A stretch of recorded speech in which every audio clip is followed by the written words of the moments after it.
Dust don't speak, but it listens close. Every step leaves a debt you owe. Steel and sweat in the burning light. We took what gleamed, we called it right. Rails cut scars through thirsty land. Gold in our eyes, blood on our hands. Old songs buried under stone, but the ground remembers what we've done. Hear it hum beneath your feet, a heartbeat slow, a promise deep. The ground remembers, the ground remembers every name carved into the sand. The ground remembers, the ground remembers what awaits when gods don't stay down.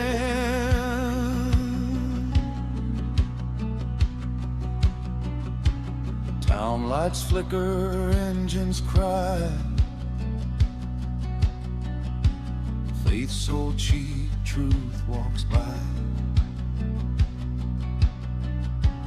Prayers whispered, bullets pray louder. Hope tastes like dust and powder. We said the past was dead and gone, but it's been waiting all along. Every crack, every seam, something stirs beneath the gleam. Feel it crawl through iron and bone. This land won't let us walk alone. The ground remembers, the ground remembers every lie we tell to stand. The ground remembers, the ground remembers what rises when we take too much land. You can run, you can ride, you can bury it deep inside. But when the earth decides to speak, it don't roar, it reads. Low and slow the shadow grows. Not a beast, not a ghost, just the cost, just the cost.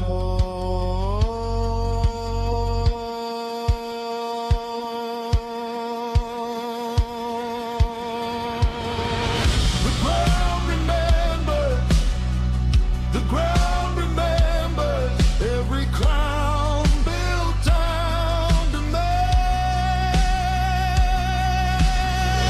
The ground remembers, the ground remembers, and it's done waiting for command. Dust settles,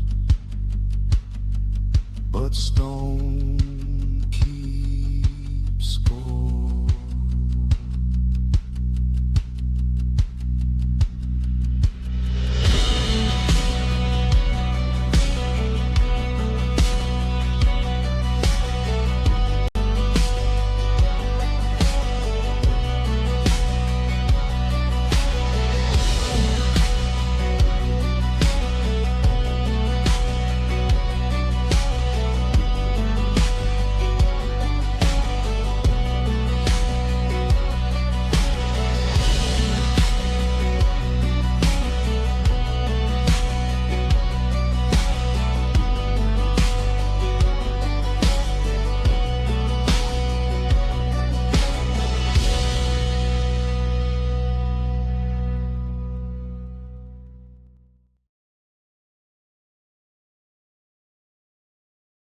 Well, hello. I guess I have to go not that way. I got to figure out which way to do that. Also, doors closed, no cats this time. Sag. Hey, it's good. I like it. It makes me happy. The bit I'm enjoying, but that's the bit I'm enjoying. But dice rolling and what it means, which ones you do, basically witchcraft. Well, style. It is kind of witchcraft. Welcome in. My name is Orpheus Quine. You may also know me as Andrew Burkham. But today, I will be your dungeon daddy. No, trap the cats in with you. No, style. We don't do cats while role playing. That's not a thing that we will ever do.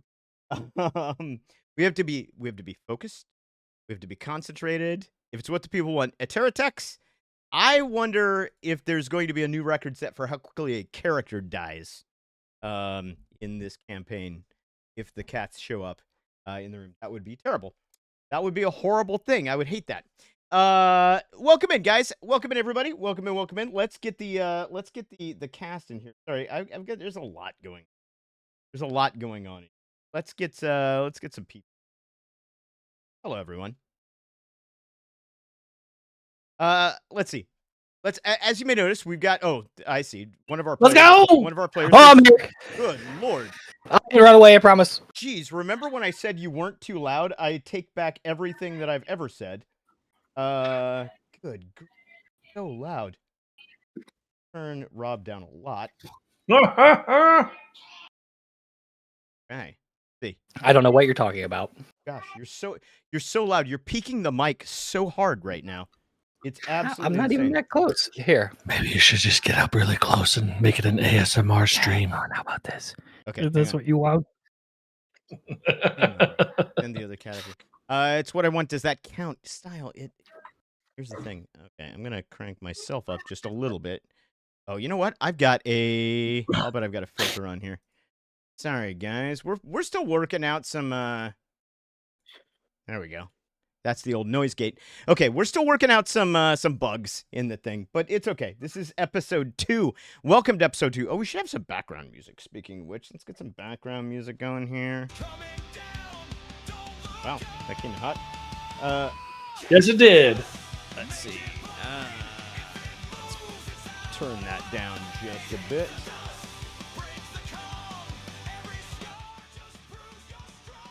There we go. That's a little bit anyway. Okay. All right. There we go. Now we just have kind of a low level. I'll send the other cat after you. No, don't do that. If you do that, then again, die. Death. Die. Dead. All right. So welcome in, everybody. Welcome to episode 2 of our little campaign, The Ground Remembers. Let's dive right into it. Let me introduce the players first and foremost. First of all, before I get started with anything, I want to invite you. I want to invite you into the story, into the stream, and I want to let you know I've got some new surprises this week. Now, unfortunately, Ember, hello, you're still here, but trapped at work. I'm sorry that you're trapped at work, Ember. That's a bummer. Your kids having the time of their lives last week was hilarious. Yeah. All right. So, here's how it's going to go down. I'm going to have to track this manually this week because I don't have everything programmed. I wasn't able to get it together. I was like sprinting coming into this. It didn't happen.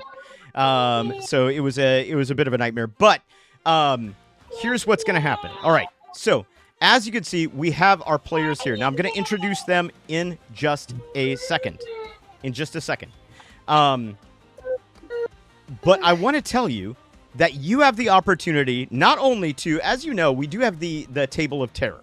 And so you can flip the Table of Terror. So there's a little thing above my head. First of all, we did a giveaway onto this morning's stream, which was awesome. But every time we get to 1,000 bits donated to the channel, we will tip the Table of Terror. That means I get to roll a D100 on a table that I have pre-made. Some of those things are going to be good for the players. Some of them may be bad for the players, but good for me, the dungeon master or the game master. So that's the first thing. If and when we get to 1,000 bits, we tip the Table of Terror. That's the first thing. The second, not that really a table of terror in this. The second thing is this. You now have the opportunity to cheer bits at a character. How would you do this? I will tell you how you would do this. Oh, we got a raid coming in. I wasn't prepared for a raid, but that's fine. We got a. We'll just do the thing. 1, 2, 3, 4. It's a raid coming in from Rev. You know he's a guy that is not a dev on the Sea of Thieves, cause they are really lousy. Sometimes I like to say it, and I'll say it very proudly. You know, Rev Bomber. He's the man around town. Whenever we're up, he will never bring us down. So go and follow Rev. Don't call him Bev. You know he's a man, and he's got the plan. It's Rev Bobber. Thank you for the raid, my friend. Welcome in, everybody. My name is Orpheus Quine. I'm how do you say? Je ne sais quoi. On Sea of Thieves. Je ne sais quoi. By the way, thank you for the Como follow. se dice? Thank you for the clip, George. I saw the follow. I didn't catch who it was. I'm sorry. But thank you for the follow. I'm not a dev. Don't call me Bev. Exactly, Rev. You've got it. Well, hello there. Hey, Chutch. What's going on? All right, guys. So what you have stumbled into, first of all, Rev, I hope that your stream was amazing. I'm sorry that I missed it. I went to raid you earlier, and I could not find you. So I don't know what that was all about. Today is our Daggerheart stream. Thank you for hitting those shout-outs. Let's go. So today is our Daggerheart stream, and on our Daggerheart stream, we are playing. We're playing a tabletop role-playing game called Daggerheart, and it's a Wild West fantasy. Weird. I was streaming with Mr. Fat Tony TV. Nice. Yeah, it was weird. You weren't on my list, Rev. I don't know what happened. So today is our tabletop role-playing game stream. And that's what we're doing. That's what we got going on today. So thank you for joining. We hope that you'll hang out with us. Now, again, thank you for hitting those shout-outs, whoever's doing that. Style, thank you. For every 1,000 bits that come into the channel. Wait, on Daggerheart stream, we play Daggerheart, say it ain't so. I know it's true. I'm going to wait for all of those. All right, there we go. So things are a little bit different on... Thank you for the shout-out. Of course, Tokenator. Of course. Thank you for being here. Things are a little different on our role-playing game streams, okay? So in a second, when we start the game, my focus and our players' focus is all going to be on the game. That means we're not going to be interacting with you, chat, as much, right? Like, we're not going to talk directly to you. We're not going to be talking directly to you the way that we normally would, because we're going to be engaged in making a game and telling a story for your entertainment, or FYE, as we say. Don't apologize. It's fine. We do those things. No, I wanted to pause so that we made sure that we were seeing everybody who got shouted out. Style, not your fault. Yeah, I saw you weren't playing SOP. It's still a good friend of the channel. Wanted to come see what you're doing. I'm back in a bit to finish out the shift. All right, Ember. So we won't be quite as interactive with chat, but you, chat, can interact with us. Now, every 1,000 bits that gets donated to the channel, as I mentioned, does tip the table, and we get to roll on the table. We get to see what happens. The game will change as a result of this. But I am now offering you the opportunity to cheer bits directly at one of the players. And so if you cheer and you use the player's name in your cheer message, so we have not the name, not Rob. Don't say Rob. There's no Rob, right? It's Roberto, Silas, and Billy. So if you cheer and you put the word Billy in there, then what I'm going to do is I'm going to record the number of bits that were cheered at Billy, and when it gets to 100, I'm the faith. No, not the faith. Every individual is going to get They get 3 charges. So every 100 bits that goes to a player, that goes to a character, they get a charge that they can spend for a boon. The first charge, when they get 100 bits to their name, the first charge, they can trade that in for an advantage on a roll, which means that they're more likely to make their roll, which is a good thing. And they can trade that in at any time. It could be an attack roll, could be anything else. But if they save it up and they get to 2 charges... Not a T-Rex alt, yes. Right. If they get to 2 charges, then they can trade that in for a hope. Now, hope is a valuable currency in Daggerheart. Sometimes when you're out of hope, you need hope to answer your prayers. No, to add to your powers. So That's the truth. they could trade 2 charges in for a hope. But if they get to 3 charges, they get a special superpower that I have given each of these characters. And I'll tell you what the names of the superpowers are. But I'm not going to tell you what they do until such time as we get to them. Players donate to themselves. No, players cannot donate to themselves. That's awful. So let's start with Roberto. Roberto is our frog Hello man. there. He is our how do we call Roberto? He's a ribbit. But he's a brawler. So we live in the Wild West here. It's the sort of fancy Wild West. But Roberto he doesn't do guns. Instead, he does cold, hard fists. He is the buffed frog, the buffedest frog, I don't know, in the Westlands. And also he has a very strong cloacal area, as we learned last week. That is Roberto. Quick question. Do the hope rolls always come with fear rolls, or the little skull icon things? I can't remember what they're called. Yes, good question, Style. I'll get to that in just a second. But thank you for reminding me, because I was about to forget about that. Now, Roberto, when he trades in 3 charges, if he gets up to 300 bits, and he trades those 3 charges in, then Roberto gets a power, and I'm just going to tell you the name of it. The name of his power is Pound Town. Priority override from High Command. Oh, Church is cheering 300 bits. Silas. Okay, Silas is at. Silas is going to start at 300. So Silas has. That's right. Silas has Downtown, 300, 3 charges to start out with. This is great. Oh, yeah. This is good. Let's see. Priority override from High Command. All right. We get 200 bits. We get 200 bits to Roberto. Okay, so Roberto. Another 100 and I can take you to Pound Town. Is it 200? All right. So, so Silas. Speaking of Silas the Infernis, the sort of demonic bloodline, sort of almost holy character, sort of the reformed demonic man. We'll learn more about him as time goes by. When he trades in 3 charges. Now again, he doesn't have to trade in all 3. If he trades in 1 charge, he can get an advantage roll. If he trades in 2, then he can get a hope. If he trades in 3, absolutely crazy comes. If he trades in 3, that's right. I gotta turn that off. I forgot about that. Hang on. We gotta turn that thing off because it makes the noise and I don't like it. That's from the Friday Fights streams. Hold up. Hold up. Battlefield. There we go. Hi, Bjorn. Bjorn, hello. I know, he's in the background. Nice. All right. So if he gets 300, then he gets Bjorn saying hi, or if he hi Rob, hi Gaga. Nice. Silas can trade in 3 for something we call divine justice. Divine justice. I'm sorry, not judgment. Judgment, not justice. Divine judgment. Okay, that's the thing he can do. And then Billy, who is our elvish lone gun.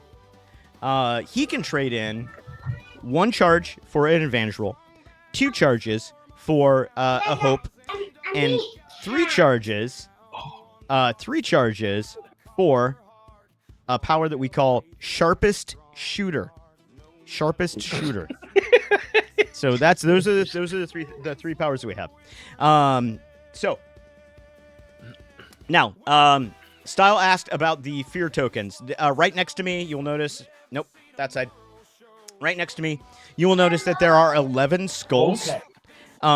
Those 11 skulls are those are fear tokens, and those fear tokens they are they're individual tokens that I can use as the game master when I either want to make a move of some kind, when I want to, when I want to shake things up a little bit.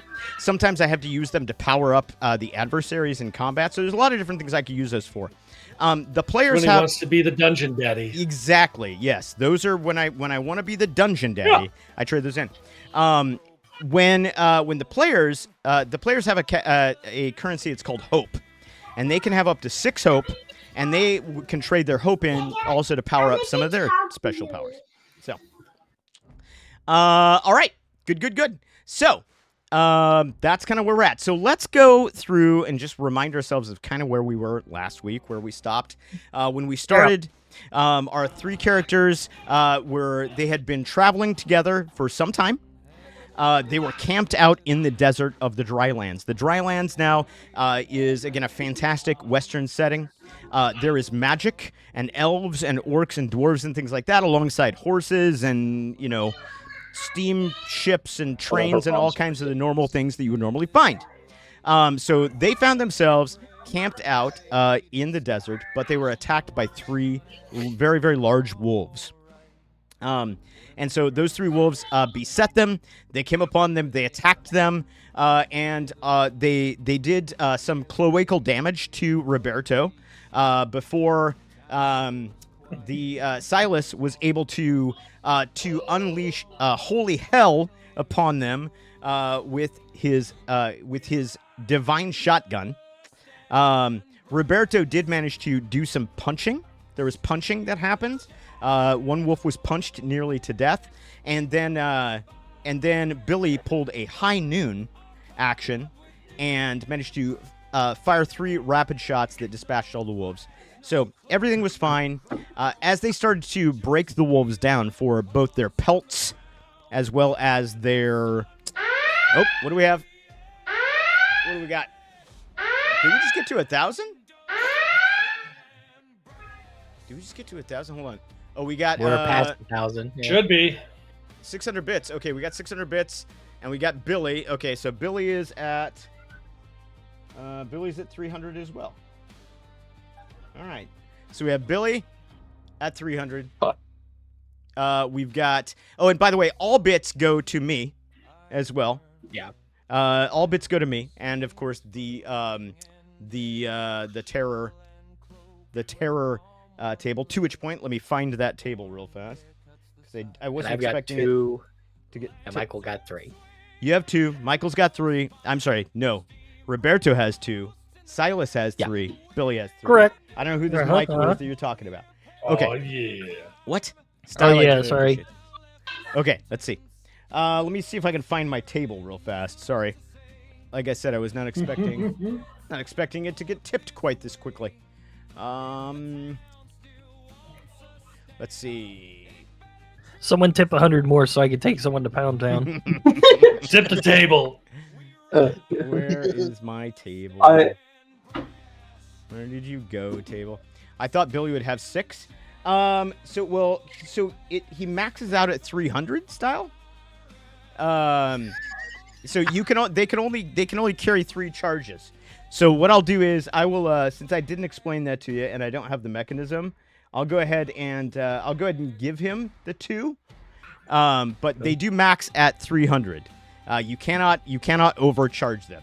So just cash them in for hope now, just so it's not. Yeah, once it's up to 300, they have to cash them in before they can get more. Let's see here. Where is the table? Great, it's nowhere. Rip. Yep, exactly. Let's see here. Give me a second, please. Sorry, guys. Again, noted. Thank you. Okay, good. I'll make sure I get all of this down someplace. There's your bits, Roberto. Oh wait, did he get? George did. He didn't put my name though. Oh, we got. Okay, in the same message. Yeah. All right, so you're up to 300. Okay, so everybody's at 300. Good. And let's see. Billy, did you say you cashed in already? We'll say. Can I just take like a hope? Well, I want to keep 3. Yeah, you could keep 3, and then give yourself a hope. That's fine. We'll use that for the overage. Let's call that good. see here. Because that was a pure hope. You don't get any hope to start a session, do you? You do. You should carry the same hope over that you had at the end of last session, if you had any. Which was 0. Okay, then no. Rip.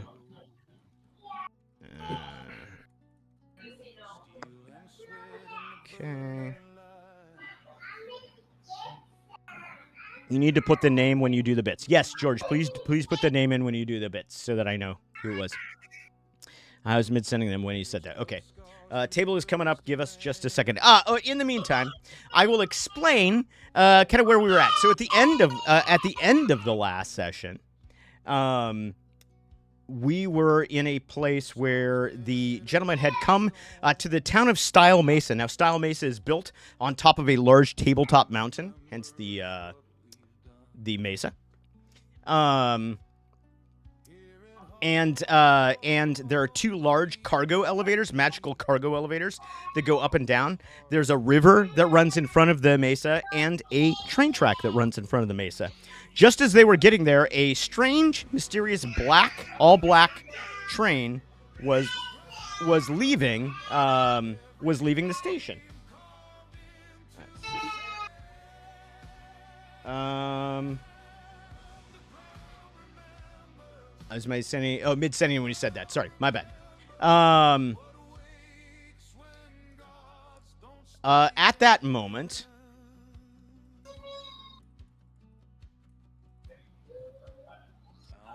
Not a contest. what's that? I just looked over at your chat. Judge is like, I don't like that my boo Michael is already behind. It's not a contest. No. There's no contest. There's no contest. No worries. I got you, Judge. All right. So, okay, got it. Got it. Okay. So I'm gonna roll. Yeah. Sorry. So these 2 elevators, they had started to shake. And the one elevator, there was one elevator on the right that was on its way down. The other one was on its way up. The one on its left was full of people. It had a ton of people in it. The one on its right, was not. It did not have a lot of people in it. In fact, it was quite empty. And the one on the right, actually, as they were shaking, the one on the right had begun to fall to the ground. In fact, it fell to the ground and collapsed and blew up into 1,000,000 different pieces. Chuck, keep in mind, Silas is already at his maximum 300 bits. Your bits at this point are only doing me good. So I would probably hold off on that. I think Let's go. I think I've clarified Let that him, at this point. passion for hope, and then, yeah. Okay, good. Yes. So to be clear, again, one more time, and anybody, if you have questions, please ask. But one more time, the players can only hold up to 3 charges. No, you cannot stack them. There is no stacking. That is not the way that goes. They can hold up to Rack 'em and stack 'em. They can hold up to 3 charges. Once they get to those 3 charges, they cannot take any more. So any more bits that you cheer at them will be useless until they redeem one of their charges. So we're gonna let Silas have an extra hope. We'll say that he's logged in for a hope, and we'll take it from there. Which would be 2 additional charges. What was the table swap thing again? Oh, the table. Yeah. So so what happens is, when we get to 1,000, every time we get to 1,000 bits donated to the channel, so every 1,000, which we're at 1990, I think right now. Is that what it says? So we've got 1 roll on the table. How bad is it that it took me this long to realize Silas was Michael? No, I don't know what you're talking about, Dust. There is no Michael. Silas is the character, is the name of the character that is with us here today. Okay. So anyway, Riverboat Casino in the river, big bridge over the top. They were at the front of the ridge. The one elevator fell and collapsed. The mountain opened up, and inside there was like almost like a hive-like structure that 3 giant mutated sort of wasp creatures came out of, with giant pincher hands and crystalline growths growing out all over them. Now, this may help you recall that the wolves, when we broke the wolves down back at camp, we discovered that their teeth, in front of their teeth was another row of teeth that appeared to be crystalline in nature. And Billy, in fact, collected some of these crystals and has some of these crystals on him. So this is where we find ourselves today. Now, let me roll on the table of terror and see where we go. Give me 1 second. Hang on a second. We've got to go over here. There we go. Let me get my dice rolling screen up here. Sorry, there's a lot of screens going on in my life right now, so please bear with me. Okay, we're going to roll a D100.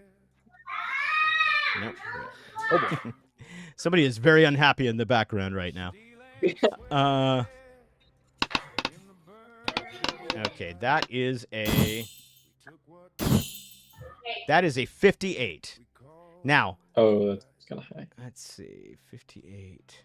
Rails cut scars through thirsty land, gold in our eyes, blood on our hands, old songs. All right. So a 58 goes this way. Here's how this goes. So no, you're fine. No, it's fine. I just heard somebody there. It sounded like they were mad. A 58, my friends, is divine. I'm a sucker for a red hood. Who isn't? Okay. All right, chat. I'm gonna go into game master mode, which means I'm gonna stop responding to chat. Okay. I love you. You're here, but we're about to start telling this story, and here's how it goes. Now, first of all, thank you for tipping the table. A 58 is divine favor. Divine favor. ooh. As the three of you stand looking at this scene that's ahead of you, what you realize is something comes over you. And Silas, it probably connects the most with you. You would recognize this feeling as something that's greater than, that's connecting with you in some way. There is the sense that there's something there, and it's not a malevolent presence, it's not an eerie presence, but it is an unearthly presence. It is something completely unlike what you would normally notice. And as a result, all of my fear counters are removed. Let's go. Wait, all of our what? All the fear. Oh, yeah. Oh, wow. Bye-bye. That's interesting. That's a bad start for the DM. All right, so I have no fear counters. So we're gonna get started. Let's get back to the more interesting. Oh no, this is fine. Okay. All right. So this is where we sit to begin. So you have what you have is you have a. Yeah, I know it's too hot in here. It's very hot. So what you have is you have an elevator full of people that looks like it's gonna fall. You have 3 giant wasp-like creatures that appear to be about to circle around this thing, and you are standing at the foot of the bridge. So it is up to you, my party. What are you gonna do? Okay. The elevator, how far and how high up is it? You're about 300 feet away from the elevator, which would put you at a far range from it, and up in the air, about 200 feet up in the air. So is that like I couldn't shoot at them from where we're at? You could. So I believe your weapons give you far range. Yeah, they get far. Yeah, so you're within far range. You could certainly take shots. I was gonna say I could try to catch the elevator. You want to try and catch the these elevator? are like massive cargo elevators, right? Yeah, I mean, Are we- huge. We're talking. There's 50 people on this thing, right? And there's still room. You know, a couple I of also have horses, incredible strength. some wagons. Like this is gigantic. This is extremely heavy, and it hasn't fallen yet, but it looks like it's going to. Oh, to which Has our point, short frog man been hitting the gym that much? I am going to. I'm going to set a counter here. Let's see. I'm just going to put it up as a text source. I'm going to set a counter at 8. So this is a... Just imagine that's the counter. That is going to count down. So every time you guys roll with fear, that is going to count down. Do you also gain a fear, or are you spending 8 fear No. per like? No, the counter is separate from my fear. Good try, but it's totally separate from my fear. So every time you roll with fear, that's going to count down 1. Okay, when it would get to 0, or when it gets to 0, that is when that elevator is going to fall. Okay, pretty much guaranteeing the death of everybody who is aboard.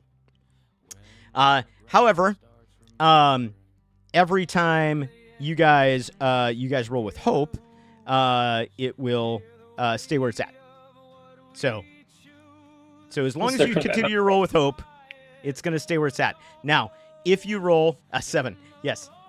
If you happen to roll a critical success, and a critical success happens when you roll the same number on both of your dice. If you happen to roll a critical success, it will actually move up by 1. So that is the situation we have right now. So again, spotlight is back to you. Up to you guys. I might as well just rush the things. Okay, wait. No. We don't need to start doing something yet. They're in the air. Can you jump that high? I'm a frog. So there is Okay, but that is 200 feet. As you are looking at this cliff, there is alongside this thing. It runs on these 2 parallel tracks. It's got a cable that's attached to the top and the bottom of it. And there is also a ladder, what appears to be some kind of a service ladder that runs up alongside this thing. Yeah, it's does the ladder appear to still be very, very securely attached? Insofar as you could tell from 300 feet away, it looks fine. Okay, so are we thinking Roberto? I have to get close no matter what. The ladder? What'd you say? I have to get close no matter what. Fair enough. Okay. Also, are the tokens on there? No. So this is strictly a narrative situation. We're not using tokens for this one. I leave Fred and I run towards the elevators. Okay, so you're leaping forward and you run to the elevators. Okay, so you're able to get to the base of the ladder. Standing at the base of the ladder, and you look up in the air above you, and you can see that the elevator has become slightly detached from the tracks that run up and down, and it's kind of just dangling by the cable itself. So pretty much all that's holding this thing up is the cable, and the cable is not looking like it's in good shape. Are the moth thing, the crystal moth things, like engaging with the cable at all, or like what are they actively doing? The wasps, as of right now, they're just they're just buzzing around. They're sort of hovering around the cage itself. Every once in a while, they look at like one of them like kind of darts at it a little bit, and people scream and back off. In fact, roll me. Let's see. Hang on. Let me get my. Let's see. Billy boy. Billy boy, roll me. Why don't you roll me an instinct roll? Oh, I guess I'll do that.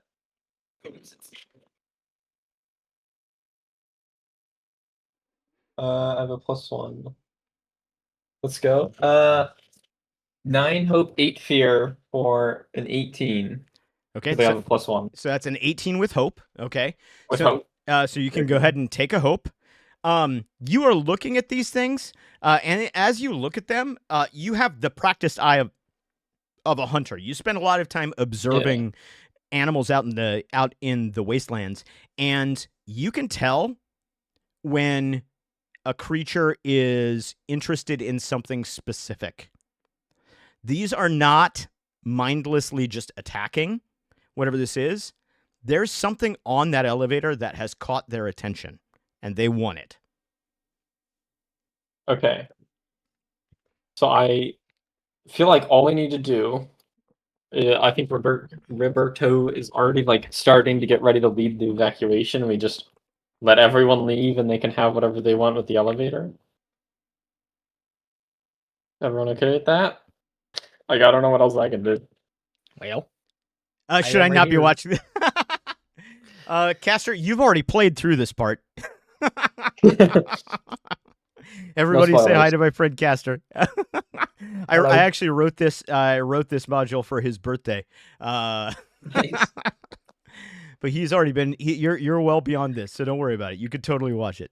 I'm recycling content. Okay, sorry. Say again.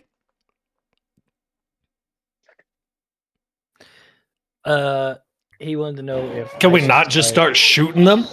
Well, like they No. just want something on the elevator. Like, I feel like shooting them is gonna come mad at me specifically. Yeah, so that they're not mad at the people on the elevator. Well, they're not mad at the people on the elevator. They just want something on the elevator. Can like we just like That doesn't give mean it? they're not going to start attacking to get into the elevator. Yeah, but they'll attack someone else. I don't think that's how. I don't think that's how we should be I'm not going about this swinging with those on these people's things. lives. So They're not dangerous right now. They're friendly. So while you have Seems like taken hungry. this amount of time to come up with a plan, the cable has started to fray a little bit more, and Oh god, those are supposed to be for like more in the elevator. and it is definitely we're ticking this down one. Okay. Wait, didn't he roll a hope? You did roll a hope, I but you also have taken a real long time to figure it out. So You know, I have an idea. what's your idea? I have an idea. Can I reach into my nomadic pack and I could pull, it says I could pull something out that's useful to my situation once per session. Oh yeah, that's 100%. Oh, No, a no, welding alright. torch. no, absolutely. This is amazing. Tell me what you're gonna reach in and pull out. I have an idea. Okay, what do you got? So I reach in the bag and I find what looks to be almost like another ladder looking thing, Mm-hmm. like a rope ladder. And I'm like, wait, I can put this to the side and everyone can climb down it. Okay, so you Or have, I can climb down that one and I can leave the service elevator one so they can get down. Yeah. okay, so your plan is to go up to the elevator,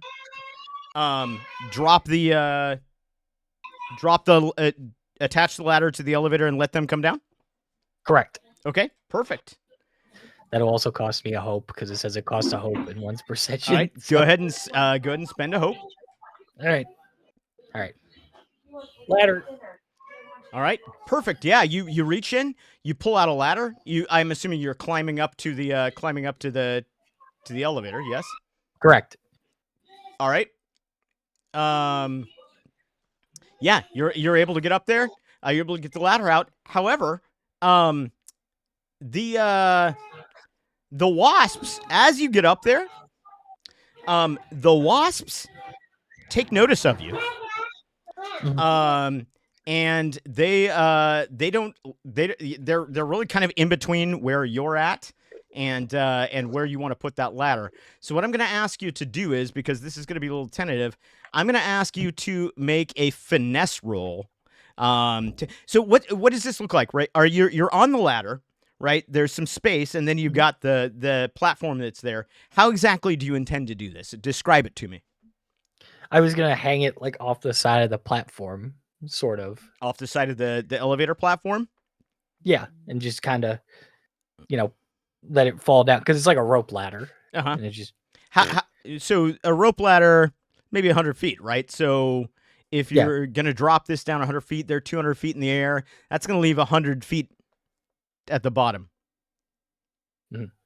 which is why I'm gonna go down and catch them. Oh, so your plan is to drop the ladder, to slide down, and then to catch them as they come off. Correct. Okay. Because I can catch people. I'm not that weak. This is delightful. I'm going to need you to first make a finesse roll to try and get this connected to. It's the one that says finesse. Yeah. Which stat would that be? It's the finesse stat. Yeah. Up at the top, you have the row of your 6. Like your 6 Oh, traits. finesse. Yeah. Finesse. Okay. All right. So just go ahead and roll straight finesse and tell me what your result is. 14, 11 hope, 3 fear. Okay, so that's a 14 with hope. So you go ahead and get a hope. That's good. I get And my hope back. yep, and unfortunately, the difficulty on that was a 15. So you reach out to connect it, but the wasps get in your way. They're in between you and the platform. You're just not able to get it connected to the platform at first, right? You have to extend yourself a little bit further than you normally would, and you're able to. So finally, after a couple of attempts, you're able to get it connected, and the ladder drops down 100 feet. But you find yourself just a little bit off balance. As that happens, I'm going to ask you to mark a stress. I was waiting for that. Yeah. Gotcha. Just going to Already mark a did. stress. Yeah. Perfect. All right. Spotlight is still on you guys. What do you got? So they have started interfering with good old Roberto, right? Mm-hmm. Whichever one I'm uncomfortable. has just done that, I would like to make an attack roll on that. That sound good, Silas? Okay. Perfect. So you're going to make an attack roll on the one that is closest to him.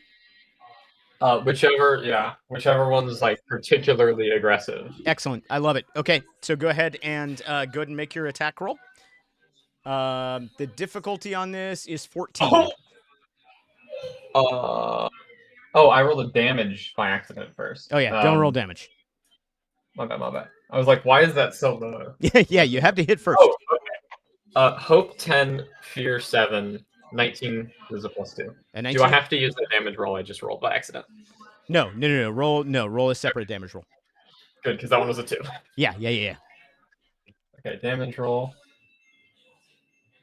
4, 3 + 1. Okay, well, 4 is going to be minor damage, which it may surprise you, but that is the case. Minor damage. Before the consequences take place, though, I put my hand on his shoulder, whisper in Billy's ear, "You got this. Use the power of Shifu. Listen to your heart. Concentrate. You can do this, Billy." And I give him the reassurance that allows him to attempt another action roll if he wants. Nice. Okay. Is that another shot or a new damage roll? So here, let me take a look and see exactly what's the name of that ability. Reassurance. Reassurance. Let's take a look. Let's read reassurance, shall we? Let's see here. Reassurance. Let me drag this down to where it's at. Reassurance. Once per rest, after an ally attempts an action roll, but before the consequences take place, you can offer assistance with words of support. When you do, your ally can reroll the dice. So that's a damage roll. So you would want to save that for if he missed the action roll, right? So in this particular case, he hit the action roll. So if he had missed, you'd want to use that. But on this particular one, it doesn't affect the damage roll. It affects the action roll. So I would keep that one in your pocket. We'll do it. I'd like to think as I make the shot, he says that, and I just go, "What?" And as a result, like the shot kind of goes a little bit wide. It does hit. Well, It goes through, and it kind of goes through. You know, the wasps have these membranous wings, and it kind of goes through one of the wings and makes a hole in it. But it's a small hole. It doesn't really do a whole lot of damage. The thing buzzes and wavers a little bit, but then very, very quickly finds its level again. Still your spotlight. Okay. So like after I see the miss, I decide it's time for me to jump in. I decide to use my bolt beacon. I gather the light of Shifu within me and cast the bolt beacon at the damaged wasp. I love this. So you're gonna cast a bolt beacon. This says make a spell cast roll against a target within far range, which it is. On a success, spend a hope to send a bolt of shimmering light towards them, dealing magic damage. Okay, perfect. So go ahead and make a spellcast roll, which there's a little button on there that says spellcast roll. So you just click that one. Okay. 3 hope, 11 fear, +2. So that is 3 hope, 11 fear. That's 14 plus 2. That's 16. That does hit. And that is with fear, which is delightful. I will take a fear for that. And let's see. So that does hit. So you're gonna roll the damage roll, which is the 1d8 plus 2 box. You're gonna click on that guy. 8 plus 2. 8 plus 2 is 10 So total. 10. All right, that is minor. So it's gonna take another point.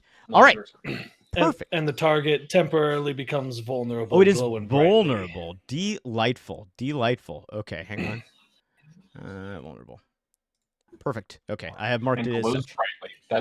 That sounds really funny as a way to like light up in a cave. You just like shoot someone and they're light. Absolutely. Hey, listen, I'm all for it. You guys use it, it glows brightly. So yeah, so this bolt, describe this bolt and like where does it come from? What does it look like? Tell us all about this bolt of yours. As a knight of the Order of Shifu, I am a knight of the forgotten god of light and magic. And so I gather light within my soul and push it out. And you see this glowing bright beacon of light just dart straight through the wasp, blinding people around it and making the wasp waver as it takes its damage. Yeah, absolutely. Yeah. So the wasp wavers again. It starts to glow with this bright, radiant light, and you can hear the people on the elevator. They're shielding their eyes. There's screams as they're kind of backing away. There's this sort of metal cage that's in the front of the elevator to make sure people don't just fall off, and they're backing away from that. Roberto, you have to kind of back up a little bit too, right? Everything becomes very bright suddenly. But you're okay. You're able to maintain your grip. Nothing's dangerous. However, it is now my turn to go. So let's have some fun. Let's see, Billy. You have captured the interest of the thing that you just shot at. It has become interested in you. Let's see here. And we're luring it into shotgun range. Let's see. This says before it attacks, roll a d6. Okay, so we're going to roll a d6 to start with. This is my first roll of today. This is good. That is a 2. Okay, let's see. Let's see. On a roll of 4 or higher, I get something delightful, but I don't get that on a 2. So instead, it's going to come down. It swoops down. This one peels away from the cage. It swoops down. You hear the buzzing of wings, just like 1,000 bees as this thing swoops down. It is massive. I mean, it's the size of a horse. It comes down, and it just bends this stinger down underneath it. And it's going to... it's got a countdown, too. Hang on, I need another countdown. Also, I'm just going to say, even if this is against my interests, don't forget your counter. Don't forget my counter? Oh, thank you. I appreciate you. That's good. As much as I don't want it to, I don't want it to just be off of you forgetting. All right. So this thing is going to mark a stress, first of all. And it's going to, all of a sudden, the wings, which are iridescent, they're almost this golden shimmer to these wings. It stretches them out, and there's just this dazzling kind of wave that comes off of these. And it is now within close range of both Silas and Billy. Silas and Billy, I'm going to ask you both to make an instinct reaction roll. So with an instinct reaction roll, you're going to roll instinct. You get your bonus to it, but this does not count for hope or fear. I also have a thing for reaction roll. Yeah. What do you got? It's an optional thing. I can mark with stress to gain advantage on a reaction roll. Which you can. You also have charges that you can spend to mark a stress to gain advantage on any roll if you'd like. Well, I'm good on stress, so I'm gonna mark a stress and get advantage on this. Okay. And that is instinct. That is instinct. Yes. Okay. Advantage roll. I got 11 hope, 10 fear, which I don't think matters, for a 26. Okay, 26. You're fine. You're totally fine. And so Silas, go ahead and do your instinct reaction roll for me. I had an 11 hope, 10 fear, +1 for a 22. All right, that is going to be fine as well. So so both of you feel like this thing is, as you look at it, you can feel like it's getting into your head, like it's almost like trying to affect your mind in some way. But both of you are able to shake off the effects of this. Boy, you both rolled really Also, high. I'm seeing 10 and 11 on 2d12. Yeah, go ahead. yeah. So advantage in this is just +4 and not like roll twice. No, so an advantage is advantage in this. The way that it works is you get an additional d6. So when you're at an advantage, you roll 2d12 and you get an extra d6. If you are at disadvantage, you roll a d6 and subtract it from Okay, I was yeah. wondering what the 4 was. Okay, thank you. Exactly. So yeah, that's what we got. I just realized we lost our music. What's going on here? This is terrible. Stop doing it. There we go. Okay, perfect. All right. Okay, good stuff. Yeah. So you both shake it off. Good. All right. It is back to you guys. I'm passing the spotlight back to the players. What are you guys going to do next? So just to remind you what's going on, we've got Roberto up on the ladder. He's managed to drop his rope ladder up, but he's still up at the top of the ladder. There's still 2 wasps that are gathered around the elevator up at the top. There's one wasp that has now taken it upon itself to come towards Billy and Silas, and that's what we've got. So what are we gonna do next? Well, I will. So I'll continue my rescue efforts. I explained to everybody to climb down the ladder, and I will catch them. Can we, in the realm of reasonableness, he's trying to catch them from 100 feet? Yep. Do we get to know like what the DC or whatever they would have to roll? Like, what was the chance this happens? So I would say, he is a strong frog. We know that this is a strong frog. I'm going to say this is going to be a difficulty 18 per person that he tries to catch, right? I'm going to try it once. And I wanna again, try it there are 50 of these people, right? I guess they do say try anything once, but I also just going to advise Roberto, Or wait, if you Can't mess up I- the catch a little, they are going to still be a lot of mass moving quite quickly directly at you. wait. Could I, in theory, Yes. This is Daggerheart. You can do whatever you want. can I catch people and let them go down the other ladder, the longer ladder? Are you Yeah, saying like pull the ladder over so they can go down the ladder you're on. Well, worst case scenario is I use the ladder that I put to get down. I'm sure me falling from 100 feet is a lot better as a frog than a human. That's probably true. certainly But like, find out? there's a ladder that goes up to them, right? Yeah, there's a ladder that goes ladders- up. There's a gap, right? So there's a gap of maybe 3 feet in between the elevator, where the kind of platform of the elevator and the service ladder are. So you've got that little gap in between. Most people should be able to handle it, but also you're 200 feet in the air, and there's some nerves that are involved. There are also 2 giant wasps that are in the vicinity. So there's a possibility, and I'm not saying it's a probability. I would never say that. I would say there might be a probability involved because So I there's would dice say- involved. Roberto, Can you I- start helping people onto the ladder you're on for them to just get themselves down. That's kind while of what we- I had in mind initially. Like, Yeah. Was trying to help people get down that ladder. Okay, so you're gonna try and get people onto the service ladder that you're on. And the other ladder's just there in case I have no other choice. Okay, all right. Backup ladder. Probability. And Yeah, granted, we all have 50 feet of rope that you could maybe attach to the bottom of the True. rope ladder Oh, to yeah. go down an extra 50 feet. so there's a young lady who's kind of at the front of this thing. She's got she's got the very typical sort of Western dress, like the floor length skirt on. She's got that little hat, that little hat that Wild West ladies have, this sort of lavender colored thing. She looks to be elvish. You see the pointed ears and the hair pulled back into a braid, and she is there, and she comes to the front. And so what are you like? How are you trying to convince people of this Plan. You guys need to get off of this thing, or else it's gonna break, and you're gonna all die. Okay. I can't put it any other way. Perfect. I'm gonna need you to make a presence check.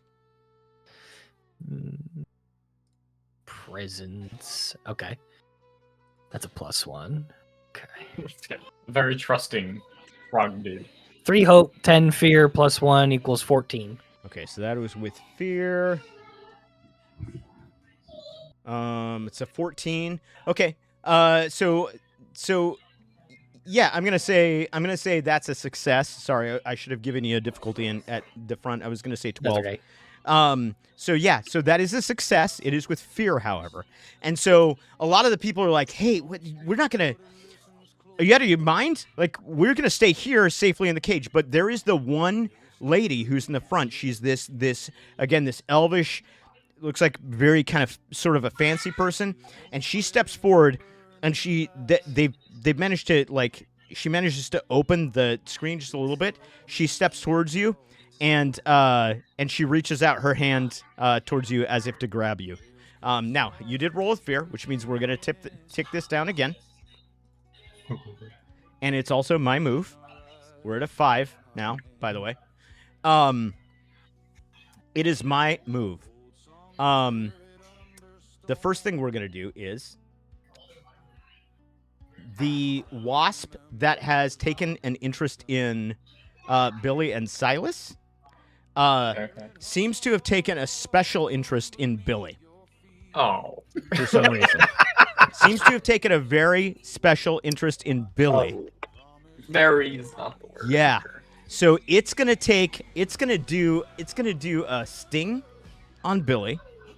Let's see. What do we do for this? It's gonna do a sting, and that is gonna be. It's a +3 to attack. Let's see. So this is. Oh, that's a 12 + 3. That's a 15 to hit your evasion. Oh, mine's 13. Okay, so it's gonna hit you, and then the damage on this thing is going to be. Oh, I forgot. I was supposed to do a D6 as well. Hold on. I wouldn't. It doesn't matter. I hit you anyway. That's just to see if it's easier to hit you. All right. It's gonna do. Let's see. Nope. Reset. Okay, it's gonna do. Oh, I just maxed out the damage on this thing. Guys, Ooh. everything is beautiful. Dude, Beautiful. why all the Double dice hate me? 0. That is 20, and it gets a +4. That's 24 points of damage. So that's severe. That's severe. And then I can take an armor to knock that down to major. Mm-hmm. Okay, well I'm gonna take an armor then, and I will take 2 ouchies. Yeah. So this thing comes in. It just bends. I don't know if you've ever seen. I don't know if you've ever looked closely at a wasp that's in stinging motion, right? But it sort of bends this abdomen back between its legs, and you can see this sharp stinger just coming out. It is interestingly crystalline. This stinger is crystalline, much like the crystals that are piercing through various parts of its body, and you recognize that the color of this thing is a dark red. It's a crystalline dark red. It comes at you. It just jabs this thing into you right through the front of your coat, and it tears a little bit of your coat away. And that is the crystals that you took, the crystals that you took from the wolves, out of the wolves' teeth. Where are you keeping those?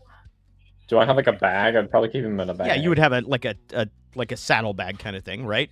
Yeah, I would leave them in there. Slung maybe over your shoulder. Or would they be with probably on my horse? Okay. Good old dance. And you're sitting on your horse, right? Oh, I guess maybe. Or you tell me. I don't think I would shoot from a horse. That Okay. feels inaccurate. All right, so the horse is nearby. Standing right next Okay, to it. Yeah. perfect. So, and as it tears through you and it kind of knocks you back a little bit, all of a sudden it turns its attention to the horse. And something about your horse is very, very interesting to it. I'm going to spend a fear. My horse, no, I like it. No. And Oh, I am no. going to make have it make an attack on your horse at this time. No. Yeah, that's what we're gonna do. Okay. Here we go. Here we go. Oh yeah, that's definitely hitting your horse. That thing No. is Oh, My no. horse is your really good horse. at dodging. It's a really cool horse. Yep. I'm just watching from up here, and I'm like, well, that doesn't look good at all. Where's your unicorn? Oh thing my at? goodness, the damage. 16 plus 3, I think, is 19 points of damage. Yeah, so it attacks your horse. However, here's what's interesting. The stinger does tear a gash across the side of your horse. But more importantly, it tears through the strap of this saddlebag that drops to the ground and kind of falls open and exposes these crystals that you took from the wolves. And that wasp almost immediately is on top of that bag. It is very interested in those crystals. And so I'm now, I'll pass it back to you guys. Okay. How close are we to it? You are within very close range of it at this point. So All right. So before- in, wait, in wait. very close range, Mhm. I'm Before- gonna pull out. wait. Before Okay. we make that roll, should we probably have Roberto instruct the people in the elevator to remove all of these crystals that are very clearly its target? Well, I think that we should probably deal with the immediate thing at hand, which is this Which is angry all the wasp 50 right in people in front the of our elevator about to fucking fall. face. Yeah, we'll get to Roberto's Roberto. got it. We'll get to He's Roberto. taking fair care enough. of it. Let's take care of the wasp. Okay. So I fling my trench coat back, and I'll pull out Hellfire. But because he's really close, I decide that I'm going to use my spirit weapon. Spirit weapon, get it. I'm that like using my jazz hands, spirit though? weapon. I'm using my spirit weapon because one of the things that I learned how to do with my spirit weapon is essentially turn it into a boomerang. So Wait, hold on, is this your shotgun we're talking about? this is my shotgun I'm talking Is he about. gonna throw his shotgun? This is delightful. I take Peacemaker, throw it at the wasp, and after it hits the wasp in the face, it flies straight back to me, ready to fire. And so I add a stress. Okay. Wait, does this? So tell me, we're talking about the mystical shotgun that you have. Does it have like blades that come out of it somehow? Like what's the damaging mechanism of throwing a shotgun? The damaging mechanism is just my Bloodshed. strength throwing it and essentially clubbing it with the butt of the rifle. So you're just throwing this thing like it's a freaking stick.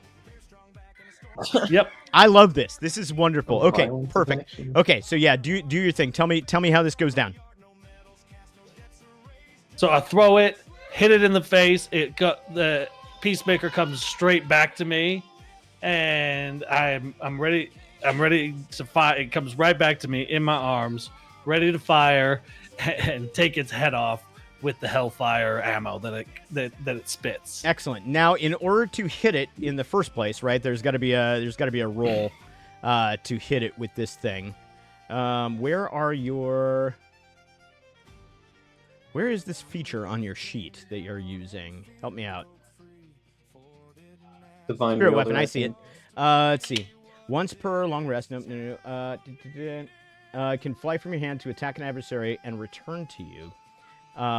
Okay, so it still does. You still do have to make an attack roll with this thing, and so that'll be just a strength attack roll. So just go ahead and start by roll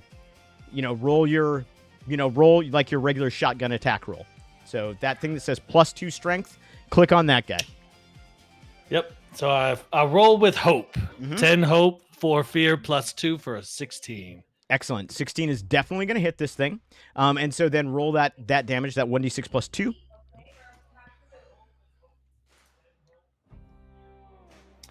4. 2 + 2. That's absolutely gonna do the trick. That is minor damage, but still damage nonetheless. And then it's okay. So you throw this thing out, it just flips end over end, kunk, like just smacks against the carapace of this thing. You hear this sickening crunch as the carapace gives way a little bit, and it starts to leak a little bit of just a little bit of bug juice out on the ground. And then you're holding your hand up, it flies back into your hand, and then just like ready to fire. Are you going to take your shot then? Yep. I'm going to take my shot Yeah. to see if we can finish it off. Yeah, Since open it's up on this vulnerable. thing. Open up on this thing. Oh yeah, is this the one that's vulnerable too? This one is the one that's vulnerable. Yeah. So actually, you would get advantage on this as well. So give yourself advantage on the roll. On the attack roll? Mhm. Sweet. 16. 16 is perfect. That's 3 hope, 6 fear. So I rolled with fear. Okay, that's good for me. Okay, 3 hope, 6 fear is definitely going to hit it. So go ahead and give me damage. 3. 1 3? plus 2. Okay, so we got minor damage again. Okay, yeah. So it's just just fling it out, end over end, crack, crunch, and then shoot back in your hand. Bam! And the pellets go out. This thing is it seems pretty tough, right? Like it's got this chitinous shell that's surrounding it, and so you can see some of these holy pellets actually kind of ping off it in various different ways. But as you finish that, its head looks up over at you. Okay, we're gonna switch to the scene. We're going back up to the elevator.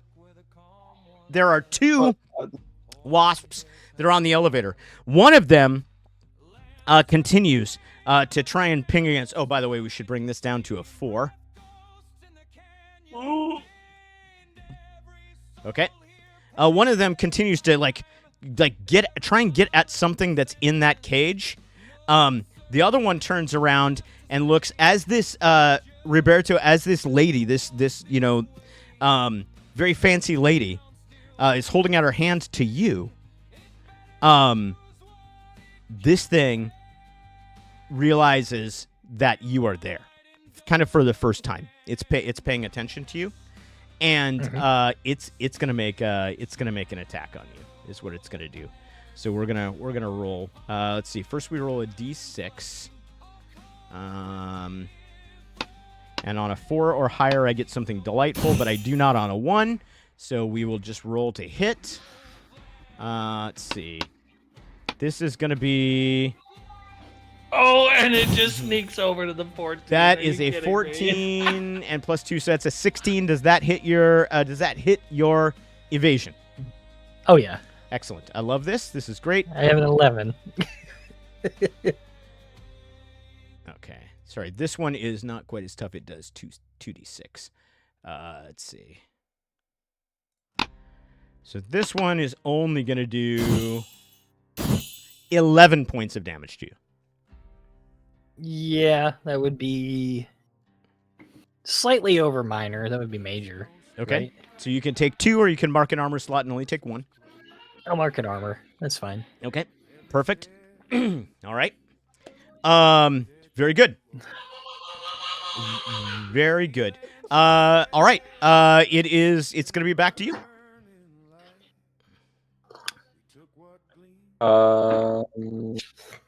So Well- how close are these wasps to the elevator?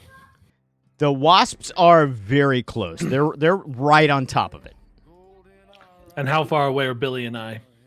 You're still 300 feet, feet. about 300 Or feet from the base of the elevator. It's 200 feet in the air. Okay. So how close is the one to me?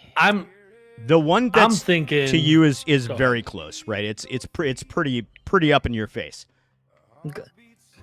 All right. So I'm thinking after we shoot this one, how much damage is left on this sucker that's on the ground bleeding? It know? looks like it's had better days, but it's still looking pretty healthy.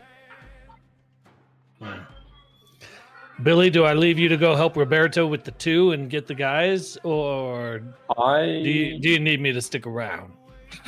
I mean, can we both move at the same time? Like, Yeah. So yeah, there's no turns, right? So I Yeah. mean, only one person can act at a time. But yeah, okay. I mean, we could both just go to the base. I don't know if going up is gonna help all that. I mean, I guess you have a shotgun you could use up there. one other thing that I'm going to tell you that I didn't tell you last week is that there is such a thing in Daggerheart as a team up move. So at any point, if you want, two of you can decide to team up. Now, one of the two of you would have to initiate the move, and they have to do that by spending 3 hope. But the team up move, what that allows you to do is it allows you both to roll, right? Like an attack. If you were going to do a team up attack, it would allow you to both to roll, and then you guys get to choose the better roll, right? The higher roll, if you so want, and then you do your combined damage to it, right? If your attack roll is with hope, you both get hope. If it's with fear, I only get the 1 fear. So, so a team up move is another thing that you can initiate at any time. Each individual can only initiate 1 team up per session. So that's per episode, basically. So the initiator has to spend 3 hope. The one who initiates has to spend 3. We can't team up hope. You cannot. Nope. One person has to have 3 to spend. This is like a super power move. Well, I've only got 2 hope. What is my can I request to know what my sharpest shooter does? Do you want to use your sharpest shooter? Depending on what it does, because it sounds.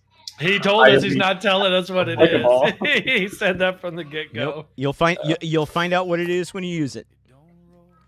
Okay, well, I guess which one of us is a better shot of messing up the one right in front of us? Because I took 2 points of damage and I only have 1 armor left. Okay, I don't wanna get on my weapons are very close weapons, so I got to be close up to people anyway. I mean, yeah. Do you think we should finish this one off and then go to the next, or and then go to that one so he doesn't turn 2 into 3 around the elevator again? So you know what I'm gonna do? Yeah. This guy seems like he's struggling. So I decide that because he looks like he's struggling a bit, but we're running short on time to save these people, it's time to bring out the big guns and use Divine Judgment. I love it. You're using Divine Judgment, so you're spending 3 charges. That's going to put you back at 0. Divine Judgment. Here is what Divine Judgment does. All of a sudden, you sense the presence of Shifu. You sense it. You sense that presence all of a sudden filling you, coursing through you, and then everybody just looks at Silas, and all of a sudden, Silas lifts up off of the ground and just begins to shine with holy brightness. It's shining out with holy brightness. All of the wasps like cower back away from it, and they seem to be affected by it. They seem to be almost blinded by this holy brightness, as if no evil thing can stand in its way. All of the adversaries in the scene are now vulnerable until they spend a fear to fix that condition. So that means you now get you all now get advantage against all of them until they are able to clear the condition. So okay, that's pretty cool. If only I had one more. The one was vulnerable already, but now all 3 of them are. Yeah. So the flex thing. Let's go.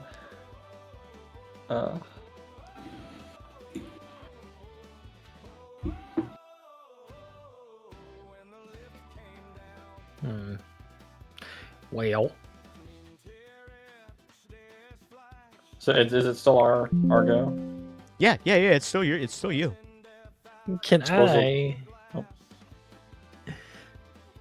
Can I attack the one that's on me? The one that's right by you, of course. Yeah. Yeah. He's very close. So I'm going to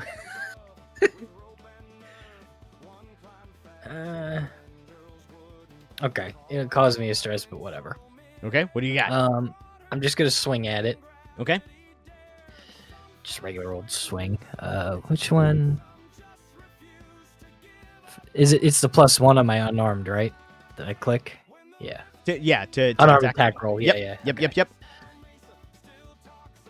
I rolled nothing but 14s. 10 hope, 3 fear, +1. Okay, that's gonna With hit. hope. Okay. That's gonna hit. And when And I get a do hope, it- don't forget to take your hope. Yes, and when I do it, I want to use this Juggernaut Okay. skill, Powerhouse, which will increase my D8 damage dice for my unarms to D10s. Delightful. You can mark a stress to target 2 creatures. Oh no, wait, I don't need to mark a stress for that. Yeah, do I? it's you. No. Yeah, it only a stress if you want to do it on 2 creatures, I think. Oh well, no, I don't have 2 creatures. Okay, Yeah. so how do I do 2 D10s? Let's see. So there should be a place. This is Juggernaut, you said. Yeah. Increase the D8 for your unarmed strike to D10s. Mark a stress to target 2 creatures.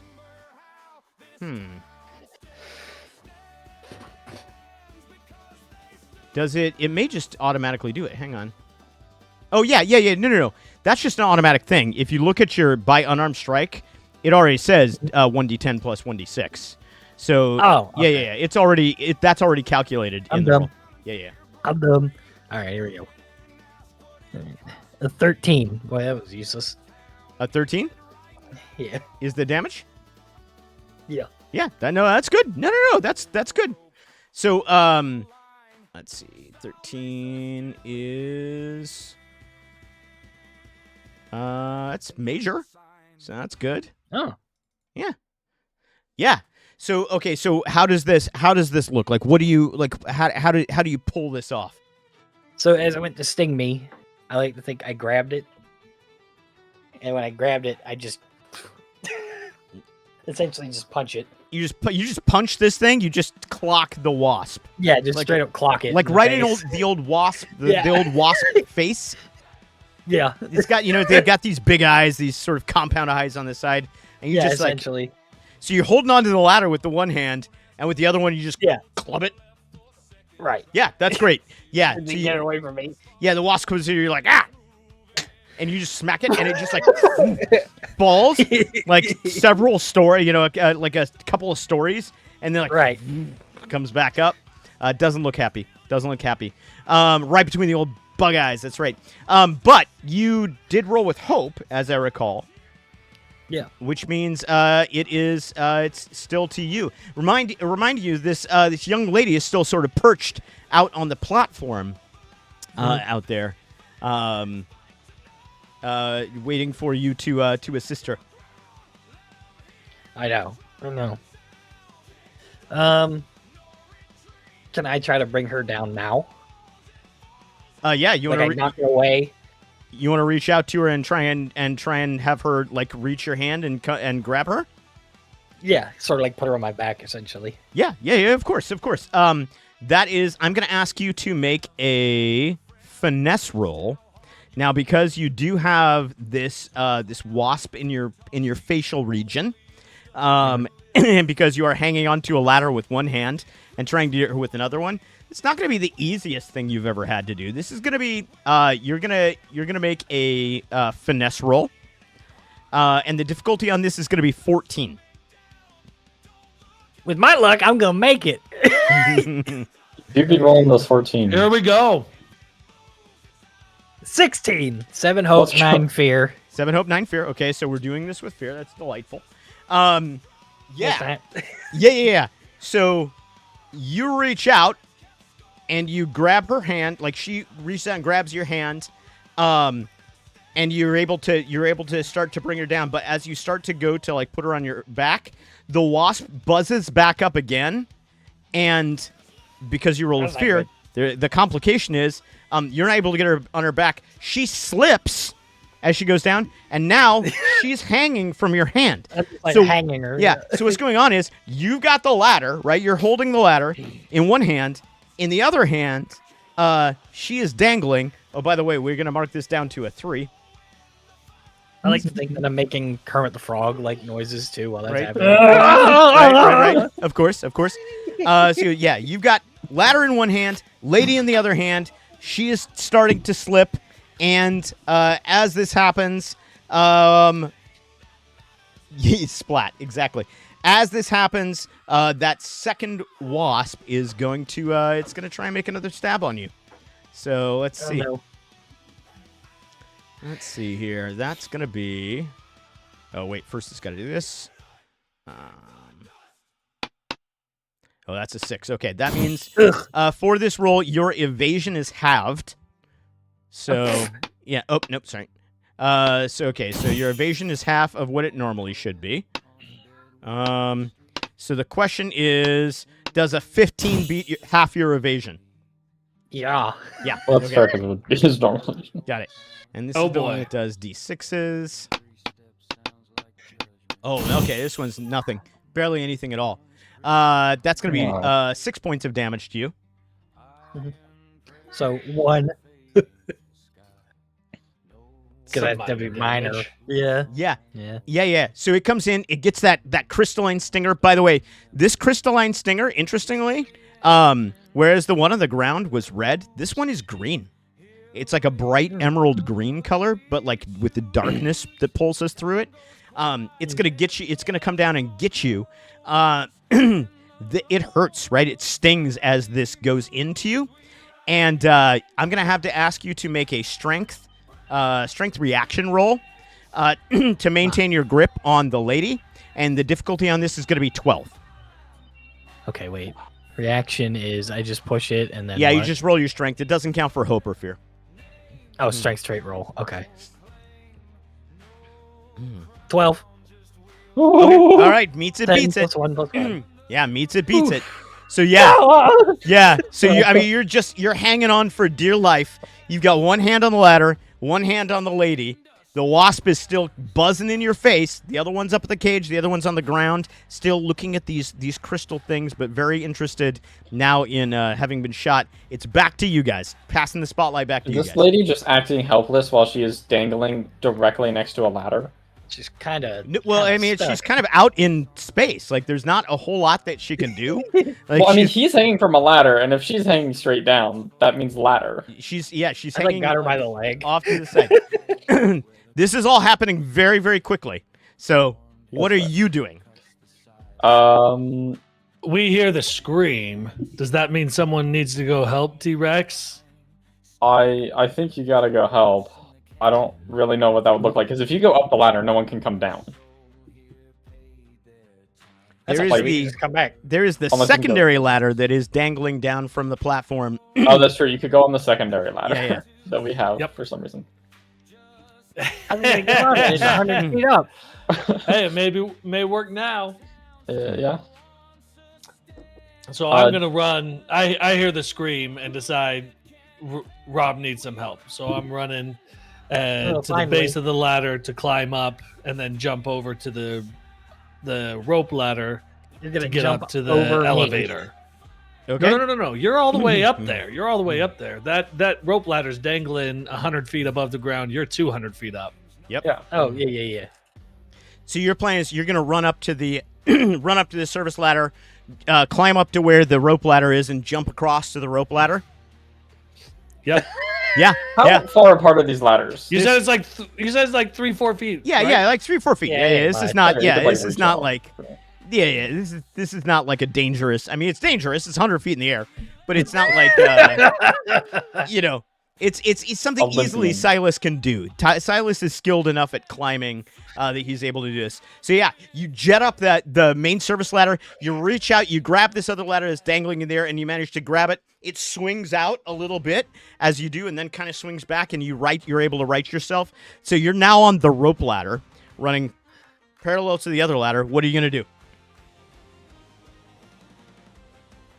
Keep climbing. I'm gonna balance myself, pull myself up so that I could start climbing, making my way up to climb up to the the actual entrance to the elevator. Okay. Start Throwing at the ladder. throwing people out over to Rob and get this moving faster. Throwing. Yeah. Yeah, Yes! throwing gently. Throwing gently. We got to go.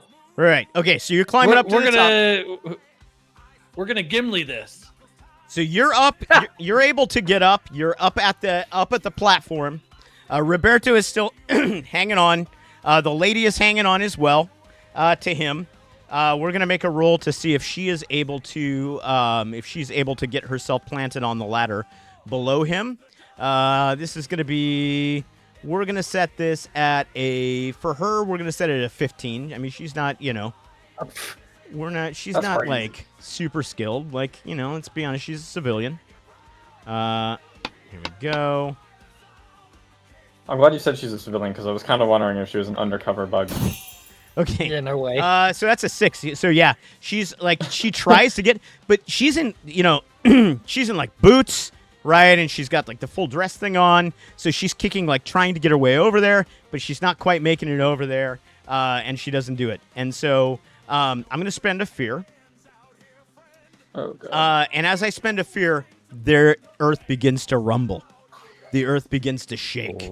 Hills. And it feels like it feels like an earthquake is happening. And this now all of a sudden, this elevator is swinging freely on just this cable, and it's kind of slapping up against the mesa every once in a while. And now Silas, who is on the ladder that is attached to the elevator, now that ladder is swinging out back and forth. So you're swinging on this thing, and you're swinging like up and underneath this elevator thing as you climb up. The ladder that's on the wall at the same time starts to feel like you start to be a little bit concerned about whether or not it's going to stay attached to the wall, Roberto. You still have a lady in your hands. She's not been able to get onto the ladder. Silas is about 3/4 of the way up to the top. Back to you guys. There's a little bit of the earth shaking happens for a while, and then it starts to subside. Are you gonna do anything, Billy? Okay. Every time I do something, that means you guys can't do something, and there is a chance a fear happens. And there's no point for me going up there to help because I have ranged that's weapons. So like, I'm trying to not. I'm just trying to not cause elevator falling. All right. I How might much as well strength is it? try to get my bearings and try to help get that lady back on me still. Okay, perfect. Yeah. Make give me a strength roll. Difficulty will be 12 on this. Okay. There we go. 12, 9, and 1, a 22. Okay, 22 is good. Is that with hope or fear? With hope. Okay, 22 with hope. Okay. Awesome. Take a hope. Yeah, so she's kind of dangling and trying to get her footing, and so finally you just redouble your froggy strength. You like lift her up and get her on your back, and now she's got her arms like around your neck. So you've got her, fully on your back at this point. You are good. She is secure on you. You're still up in the air, 200 feet, on the service ladder. You still have a wasp in your face, and there's still a ton of people over there with another wasp up there. Okay, what are you guys doing next? If you want, I can start taking pot shots.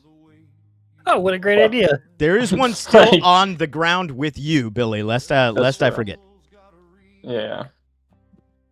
And that one's do the you one want that's me a to little go, or bit do you tougher. want to cheat making actions to try to take care of this and make sure Silas doesn't fall because I the rope want ladder's someone swinging? else to make a move.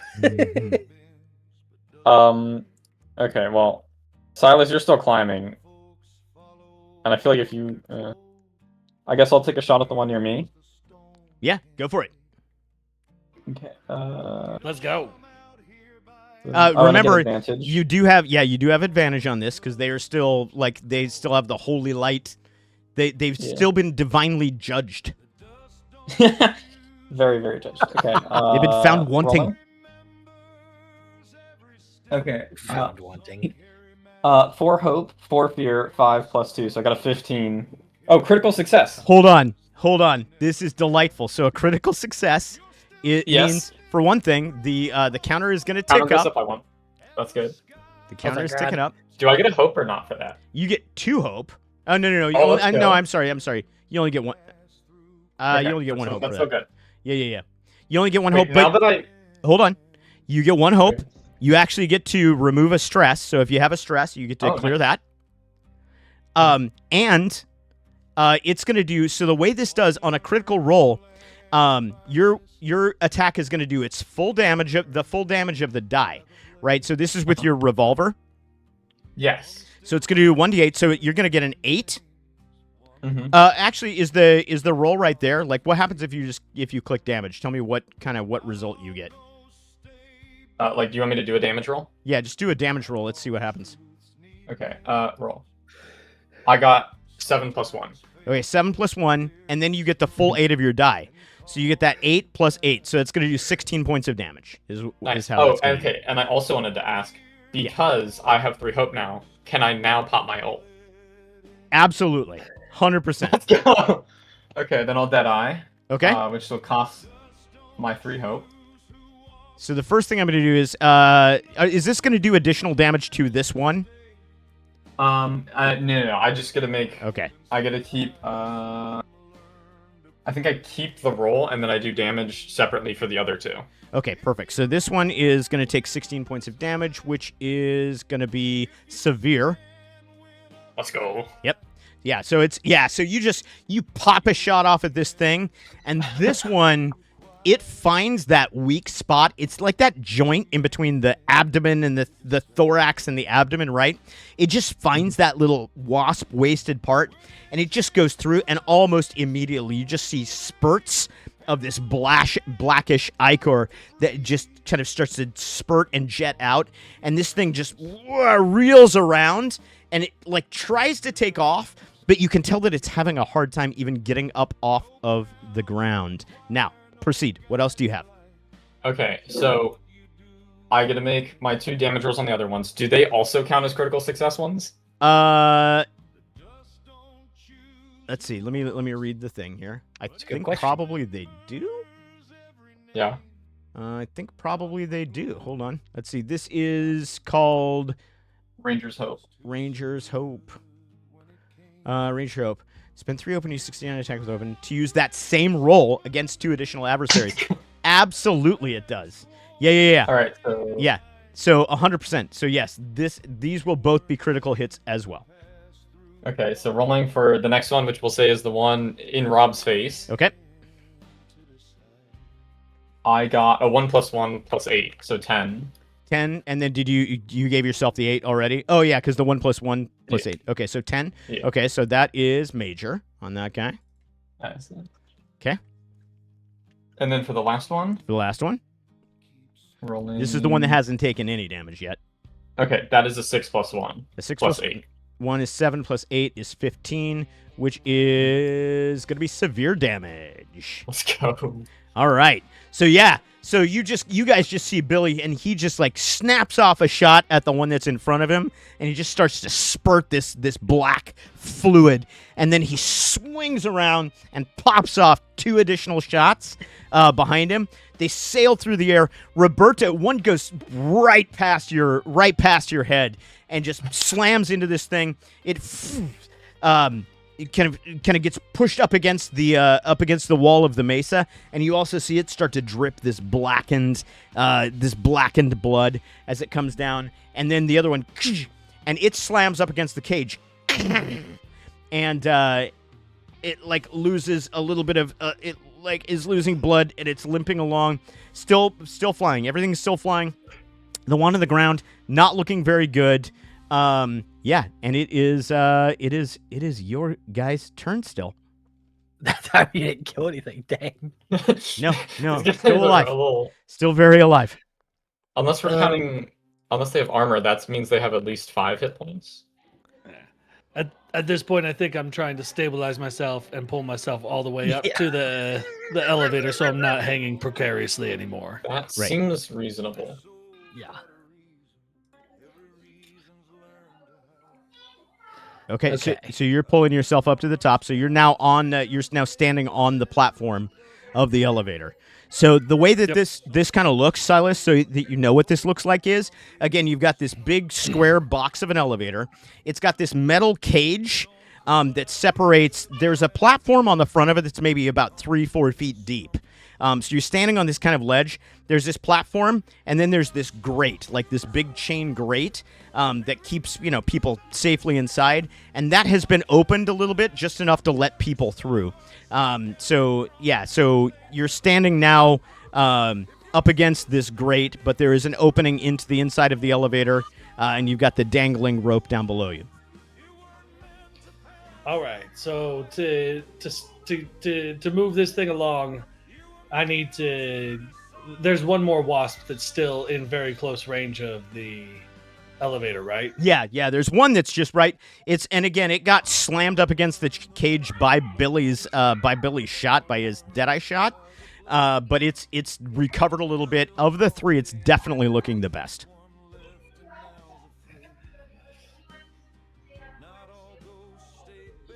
At this point, I take out my whip and decide to give it a nice little crack. Let's whip it, baby. To mark it back. As I have a whip. Yeah. I told you before. I was a knight of the Order of Shifu. I was Checking the notes. demon. I was part of the Order of God Kudamat. Yeah. The scumbag. I was an acolyte of Kudamat Yeah. before my conversion.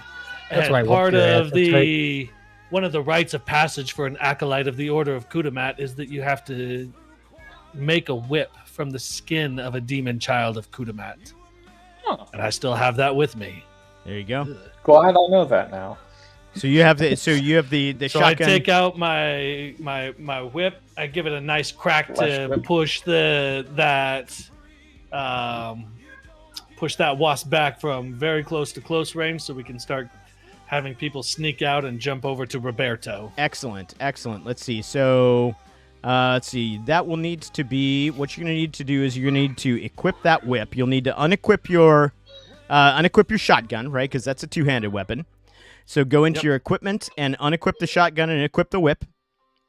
Done. Okay, and then you're going to make an attack roll with that whip. All right. Attack roll with the whip with the advantage. Yep. And don't forget to mark a stress. Yep, did do that. 11 hope, 6 fear with a 3 advantage plus 1 is a 21. Okay, 21, and it was with hope. Yep, with hope. Yeah, that's definitely going to hit. So, first of all, give me a damage roll on that thing. Damage roll 2. A 2? Okay. Perfect. So that's minor. I mean, that's fine. It's minor. Well, It's on the board. But the point was not to damage the thing. The point was to move it back away, which you have successfully done. You whip it, and it just barely catches the edge of one of the eyes, one of the compound eyes of this thing, but it shakes its head and zips back away. So it moves back another 10, 15 feet, giving you now room to get people through this crack. And that was with hope. So it's still your guys' show. Should I pop sharpshooter? I don't know. No. Well, it could help finish off the one next to Rob, or we just start having people jump over to Rob with Roberto with the girl getting off his back and just starting to make her ladder climb down herself. True. Because my thought is that she starts going down, and instead of having people jumping on Rob, we got people jumping to Rob. He catches them on the ladder. They climb down one at a time. Boom, down, boom, down. Yeah. That's kind of what I had in mind too. That's the way we want to do this? Yeah. All right, perfect. Yeah. So you start to you get her onto the ladder and she starts her climb down. And then so you're going to people are still a little bit reticent about coming out of this cage when they're dangling in the air, when there's the wasps around. So Silas, you're going to convince them. How are you going to convince them to get out of there? Yeah, are they going to listen better to a demon than a frog? Anyway, I raise up to my full height. Mm-hmm. Give him a nice smile that is part of my light magic study that I've gained with Shifu I love this. and my studies with Shifu in the realm of the gods, and they see the light presence of Shifu in me, and I tell them it's time to go. This is And delightful.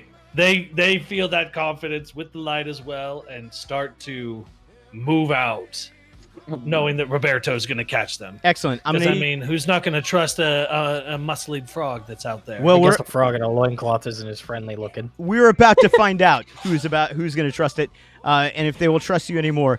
You're going to make a presence check. You're going to make a presence roll. This time, though, because they've kind of witnessed you guys doing your superhero thing, it's going to be a little bit easier this time around.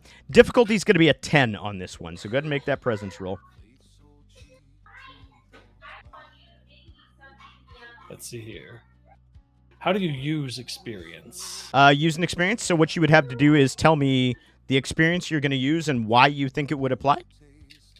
I think my light magic studies experience applies right here. Delightful. Using that hope that I've learned from Master Shifu. I love it. So what you're gonna do is you'll go ahead. You're gonna spend a hope, right, to apply that experience. You're gonna make your presence roll like normal, and then you just add 2 to it. Sweet. Roll 9,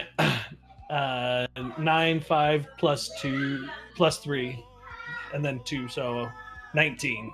19. Perfect. That's more than enough.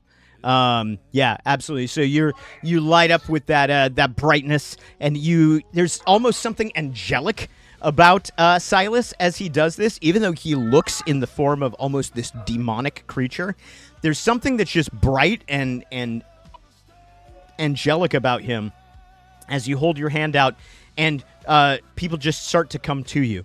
And as they come to you, you're just handing them off, and they're going to Roberto, and he's slowly like moving them down, moving them down the ladder. Your check, did you say it was with hope or with fear? With hope. That's with hope. Okay, make sure you take a hope also for that. Delightful. I'm going to spend a fear to take back to take control back. And as this is all happening, as Billy's back is turned, this one that's on the ground is gonna take the opportunity to try and take one more little pot shot at him. So let's see here. Poor You Billy. know what? I feel like I'm the only one you take all day. Whatever. That is a 12 to hit your evasion. I have 13 evasion. Let's Okay. go. All right. So that's so it comes, but it's highly weakened. So as it comes, it just doesn't have the strength even to jab it into you. But it definitely is trying. It definitely wants to get a piece of you. So back to you guys. Okay, so question: around how many? Like, are we saying like half the people I've gotten on the ladder, or are we saying like roughly how many people are on ladder versus in the cage? Yeah, we're gonna say it's about half and half at this point. So about half Okay. the people have managed to get down. They're moving around. The other wasp that's up there now is starting to come back kind of to itself and is starting to bring itself back into into that zone. And then there's the Is one it that's looking more. yeah. Mm-hmm. So I was gonna say, are the wasps up there looking at the people up there, or just like the frog dude and the demon? So the one that's on Roberto is pretty much focused on him. Okay. The other one is still focused on something that's in the cage. Okay.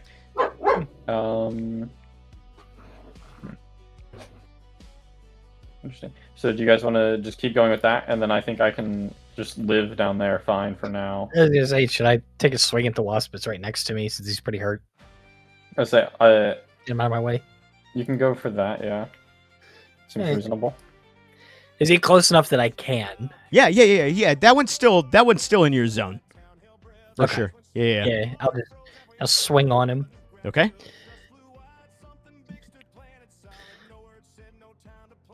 $12 hope, 11 fear, plus 1 equals 24. Good grief. These rolls, you With guys. hope. With hope. This is insane. This is insane. This is delightful. Yeah, make sure you take your hope. Yes. Yeah. You give that thing a nice little uppercut right at just as it comes back too. So it got slammed up against the wall, and then it just comes back. And as soon as it comes back, you've been handing people down this ladder, and you just give it a one-handed just uppercut into it. Give me some damage on that guy. Gotta feed that horse. A 10. A 10. Okay, a 10 that's gonna be major damage. Okay. Crack! And it just goes. Yeah, I just. It does like a backward somersault in the air, and it moves. It manages to catch itself, but it's like, ugh, what on earth, right? Is that? And and it does not look very happy. That was with hope. It's still you guys. Oh, shut up. Don't tell me to shut up. I'm your dungeon daddy. So with that one that he punched, it's gonna come straight towards me. Yeah, 100%. Yeah, So it's my thought. backflip right into your zone. So at that point, it's time for me to Indiana Jones, put my whip away, Yes. and pop out Peacemaker to see if I can just pop him again. Yeah, just in one motion, right? It's just, and then it comes off the back, right? And it's just ready to go. And not catch a break. All right, so the attack roll. Yeah, give me an attack roll. 10 hope, 1 fear, 4 advantage, +2 for 17. Okay, 10 hope, 1 fear is 11. 17 total is going to hit. Make sure you take your hope. And give me some sweet damage on that boy. On that waspy boy. I have 3 + 2. That's a total of 5. And that is going to be minor damage. So yeah, as it comes around, like the whip goes back, the shotgun comes out, and it just it hits it in the back, in that armored piece that's in between where the wings are. And this seems to be an area where it's particularly thick. The hide of these things seems to be particularly thick. But even so, you can tell that the carapace of this thing is starting to break down. You can see little cracks, like spider cracks, that have formed through this thing. And it's just kind of just leaking blood all down. The blood is dropping down in sort of small waterfalls. This blackened blood is dropping down in small waterfalls and just pooling on the ground down 200 feet down below. That was with hope. Still your guys' spotlight. T-Rex, how close is the one by you dead? No, I believe it's just like really low, right? The one that's by you is not dead. It is not looking good. This is not its best day under any circumstances. I wouldn't call that one a priority though. I can tank it for a bit if we can keep getting people off the elevator, and then we can worry about getting all that, and then hopefully getting a few good days rest. You want to try to convince some more people to get out of there? At this point, I think maybe we need to get them out faster. The best way to do that's going to be to force open that door a little bit wider. Okay, so you're gonna want to force the door open a bit wider. Yep. Yeah, give me a strength roll for that, and your difficulty on this will be a 10. Can I attempt to help him? Yeah, I mean you're still in the process of helping people onto the ladder. Oh, that's right. Yeah. But if you want to leave that behind for a moment, you can certainly give him a hand. Do I have anything that would add to that? You're about We don't have an 2/3 of the advantage on this people roll, are off right? right now. There's maybe only 10 people left on the elevator at this point. I'll keep doing what I'm doing. You got this. We don't have an advantage on this roll, right? Not on this one, you wouldn't. No. I didn't think so. Do you have any plus on the strength? So 8 hope, 11 fear, +2. Okay, So so that's a 21 19, with 21. fear. Yeah, so that's more than enough. Yeah, more than enough. So you're definitely able to pry this thing open. However, I do get a fear. As you pry it open, you notice there's one guy in particular, and this guy is a human guy, and he's got that vest, that Western vest and like the white sleeved shirt, and he's got that bowler hat on, right? and the little Western mustache. You know this mustache, and like with the suspenders. And he is, instead of coming to the front, he's kind of cowering towards the back of this elevator. And it is my turn because I get a fear. As that is happening, this wasp that is outside the elevator, you have forced the doors open enough that it flies into the elevator. It flies into the elevator. It flies straight past you and right at this guy in the bowler hat. And it's going to make an attack on him. Oh, he's got the stuff on him.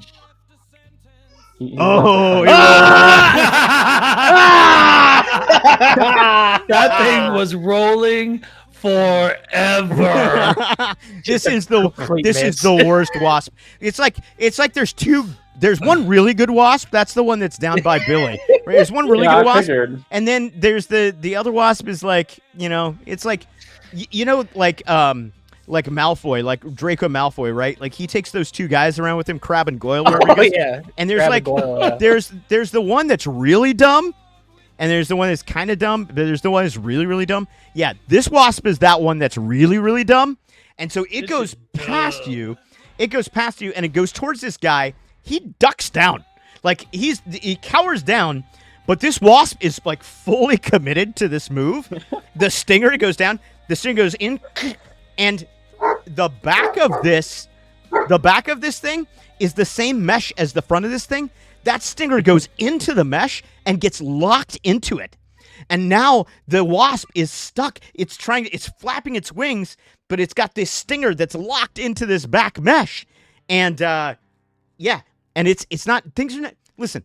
It's not its day. Here's what I'm going to say.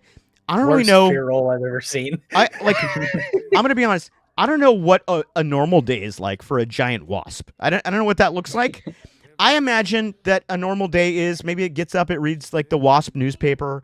Maybe there are wasp, like a wasp cup of coffee. I don't know. This is not a normal day. This is a bad day. Bad day for this wasp. Things have gone badly.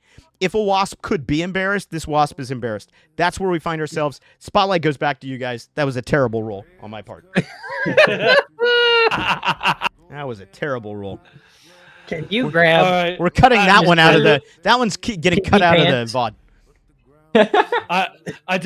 I run over to Senor PP Pants.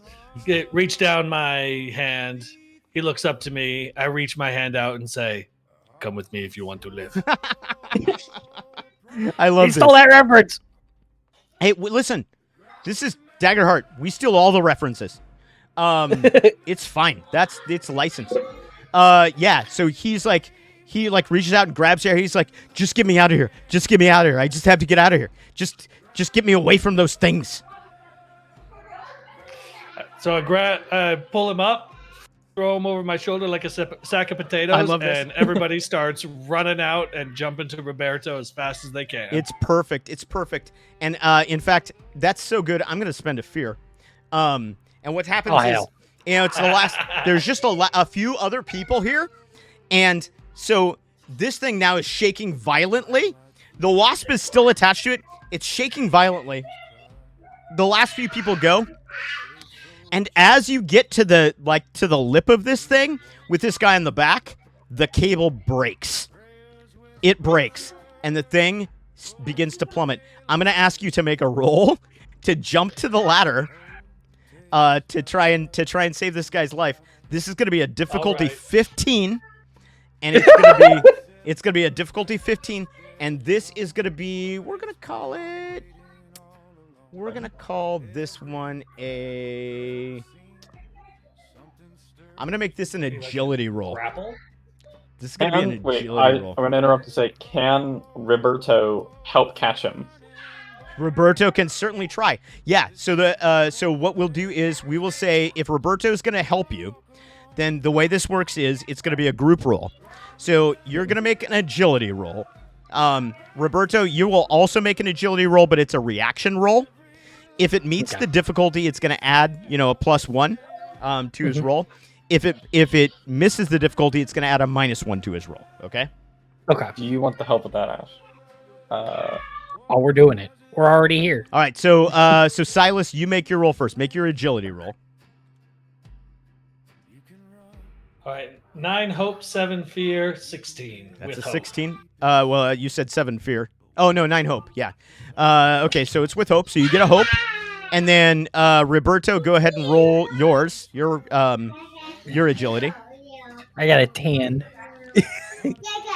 Wait, 8, Silas. 8 hope, 2 fear. Silas, you got a 16, right? I did. God. Yeah. So Yeah. I still Meets it, got beats it, 15, meets it, beats it. but that was Meets it. So that here, wasn't Okay. fun. yeah. Just gonna say, every time we've done a help, we are very unhelpful. Yeah. We might actually not get right. those. Yeah, stop I like helping to each other. think- Um, I like to think that I used my tongue to try to reach him, but I missed. okay, that's great. No, this is great. I love this. All right, so here's what's happening, right? Like the thing breaks right as Silas gets to the edge. You just see that it's that slow motion moment, right? We get that slow motion moment, and he just like leaps off, and like he's just wheeling through the air. This guy's got his like arms around his neck. At the same time, Roberto's tongue goes out, slow motion, right? And it like the tongue goes out and it gets around the leg, but it was really trying to get around like the torso, but it gets around the leg. And as the tongue retracts, it completely knocks Silas off of his trajectory, and he just like he grabs onto the ladder and has it by the literal tips of his fingers, right? But he manages to scrape his way up back on. So now what we have is we have most of the people climbing down the long ladder to the ground. We have Silas above Roberto with a guy on his back. We have Roberto on the ladder with his tongue wrapped around Silas's leg. We have a wasp still in the air near Roberto. The elevator falls to the ground, completely destroyed, and you just hear this wet squishing sound as the wasp the one that was stuck in it. stuck in there just gets completely just mushed by this thing. It is just a baby bumblebee squished in my pocket, right? Like that's what's going on here. Yeah, and that was a hope roll, so it's still your guys' turn. There's still 2 wasps left. Okay, I want to take a shot at the one, like, further from me. The one that is, potentially going to cause problems for all of the people descending. Okay. I will make... I get advantage on my revolver. Roll. Okay, I got 12 hope, 7 fear, 2 plus 2, so I got a 23. Yeah, that's gonna hit. You rolled a 12. You rolled a natural 12 on your hope die again. Good grief. Dang, What dude. can I say? I'm very hopeful. Dang. Good grief. Okay. All right. The Yeah. light of Shifu is upon us. Right. Well, and you had. Guy wants to stop talking about sheep. Yeah. Give me some damage on that boy. Let's go. 1 plus 1, 2 damage. All right. That's minor. Minor. Yep. That's minor. Let's see. All right. Very good.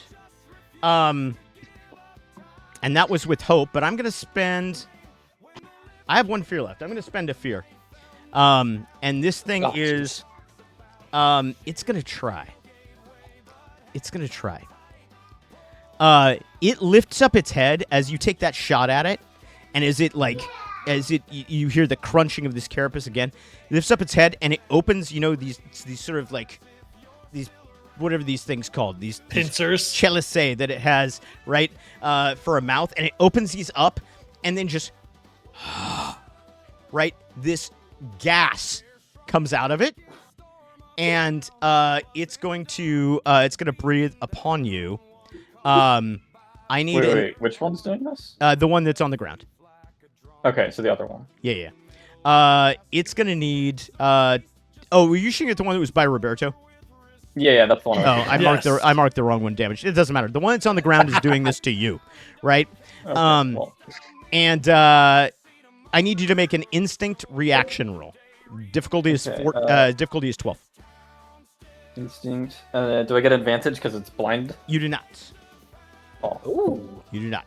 This is a reaction roll. Well, I got 2 hope, 2. Wait, I got a critical success, Critical success but is it was good. 2s. Okay. Critical success I is got good. 5 total, but it was critical. We need to start doing. Maybe we'll do a thing where every time you guys get a critical success, we give something to the chat. I don't know what it will be, but we'll figure that out Good maybe idea. for next. For next I don't get hope for that because it was a reaction, right? It was a reaction. You don't get hope for it, but it was a critical success. You do critically succeed on that thing. I did like that. Yeah, absolutely. Yeah, so you can, as you get this gas comes up in your face, you start to you recognize that this is supposed to do something to you, and you start to think about things that have made you afraid in the past, things that you might have, like maybe childhood fears. They start to come to your mind, but you're able to quickly dismiss them and push them away. Okay, it's back to you guys. I'm out of fear. Perfect. So is the one... What's the range between Roberto and Silas and the one up there? Between Roberto and Silas and the one that's up there, the one that's left up there, Yeah. it's still in close range to Roberto. Close, but not like melee or very close. It is in close. I'm sorry, it would be in very close range at this point. Okay, wait. I know something I really want to do then. All right, Go. All you. Alright, I want to use my overwhelm. So I'm going to try to attack it. okay. So let me try. Hold on. Overwhelm. 21 21 does hit. with Is that with 8 hope and 12 fear. Okay, so that's with fear. I get Plus a 1. fear. Overwhelm is I could spend a hope to Yep. force the target to mark a stress or to throw them. I love this. I love this. I love it.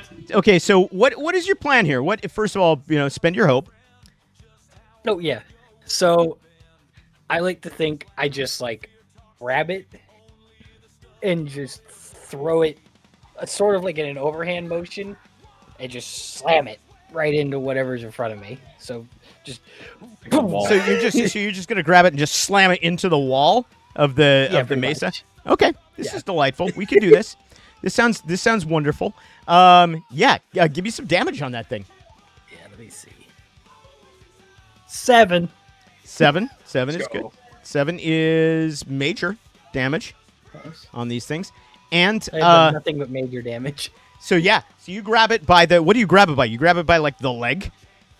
Yeah, essentially just grab a leg. Yeah. So you just get a handful of wasp leg, and you slam it against the wall, and you hear just the most sickening of crunches.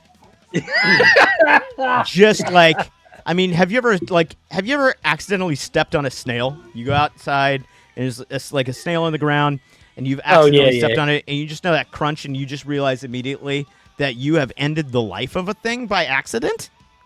I don't think that was an accident. Perhaps not by accident in this case, but this thing just gives way when it hits the wall, and it just, you know how when you're driving down the road and you hit a really big bug and it just stays on the windshield, right? It just stays stuck there by the glue of its own innards.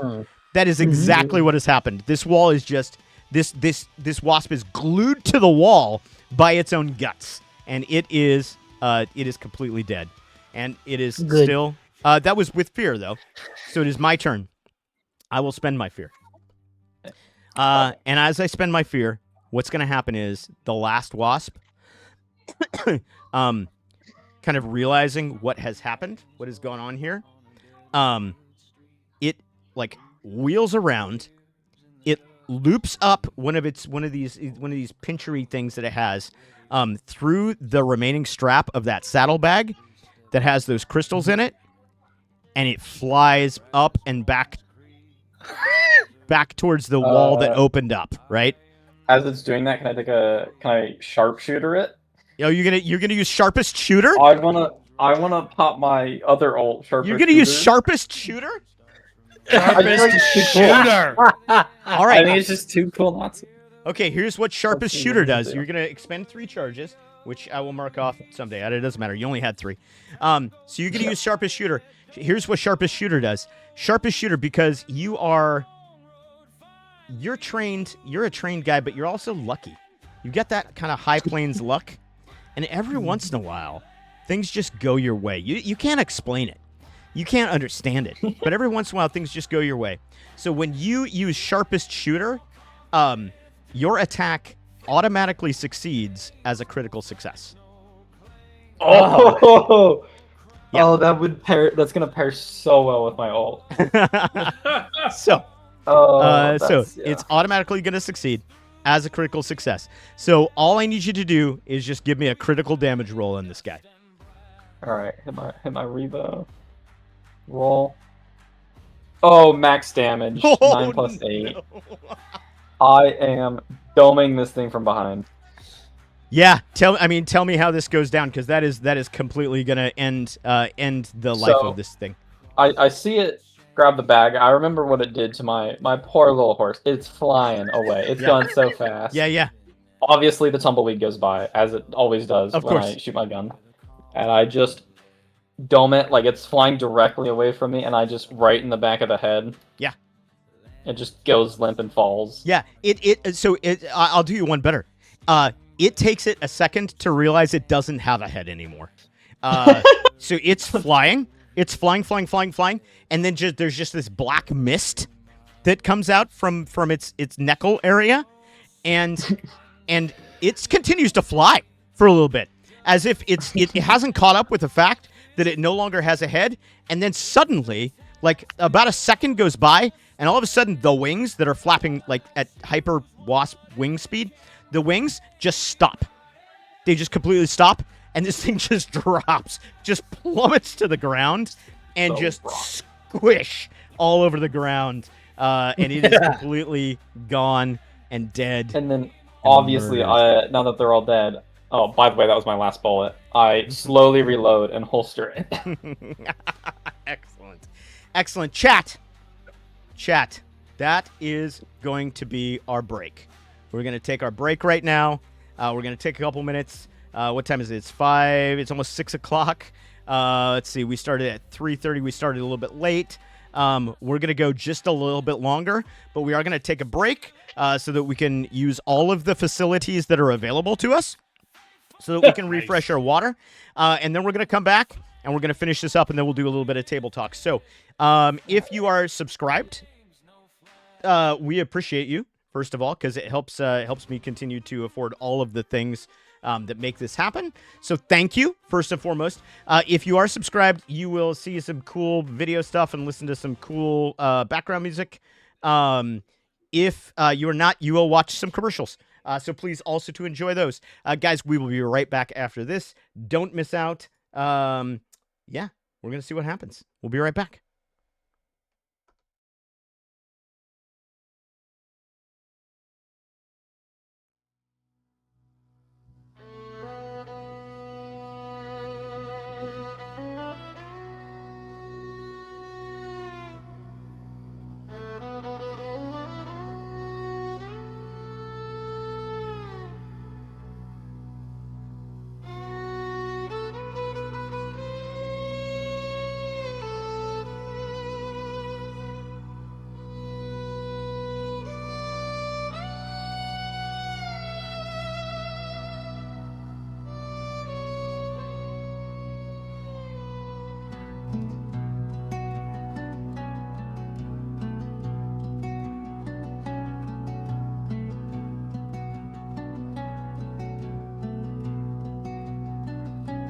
Dust don't speak, but it listens close. Every step leaves a debt you owe. Steel and sweat in the burning light. We took what gleam, we called it right. Rails cut scars through thirsty land. Gold in our eyes, blood on our hands. Old Old songs buried under stone. But the ground remembers what we've done. Hear it hum beneath your feet, a heartbeat slow, a promise deep. The ground remembers, the ground remembers every name carved into the sand. The ground remembers, the ground remembers what awaits when gods don't stay down.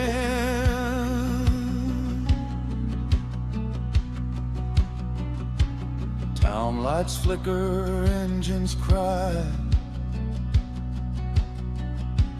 Faith so cheap, truth walks by. Prayers whispered, bullets pray louder. Hope tastes like dust and powder. We said the past was dead and gone, but it's been waiting all along. Every crack, every seam, something stirs beneath the gleam. Feel it crawl through iron and bone. This land won't let us walk alone. The ground remembers, the ground remembers every lie we tell to stand. The ground remembers, the ground remembers what rises when we take too much land. You can run, you can ride, you can bury it deep inside. But when the earth decides to speak, it don't roar, it reads. Low and slow the shadow grows. Not a beast, not a ghost, just the cost, just the cost.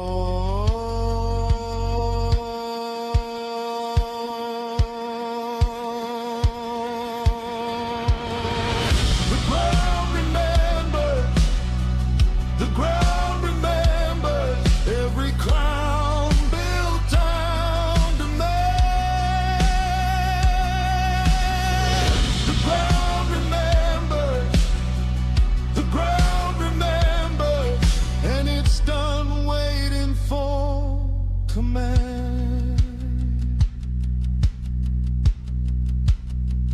Dust settles, but stone keeps score.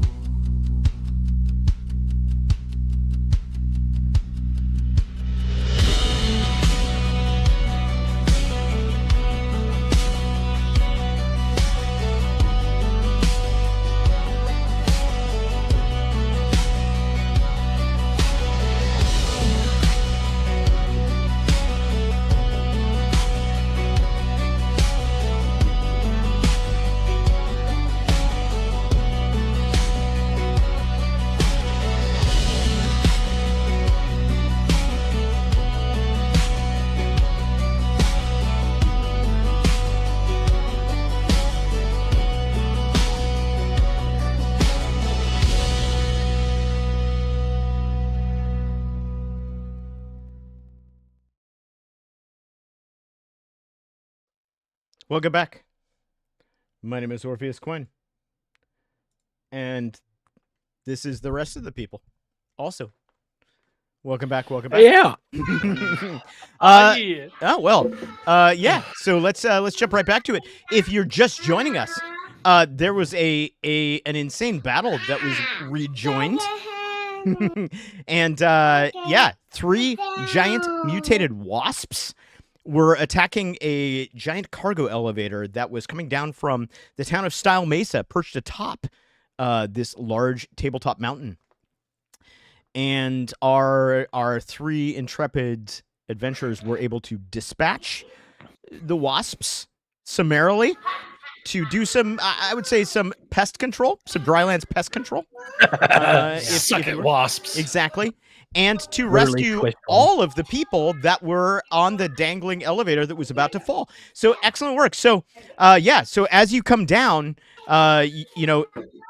Silas, you and Roberto are coming down the ladder. You come down to the base of the ladder, and as you're there, you see this young elven woman that was the first one to come out of the elevator and to be helped out by Roberto.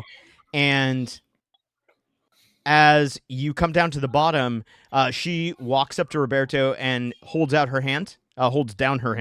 Wait, how tall is Roberto again? I'm 5 foot. You're a 5 foot frog. Got it.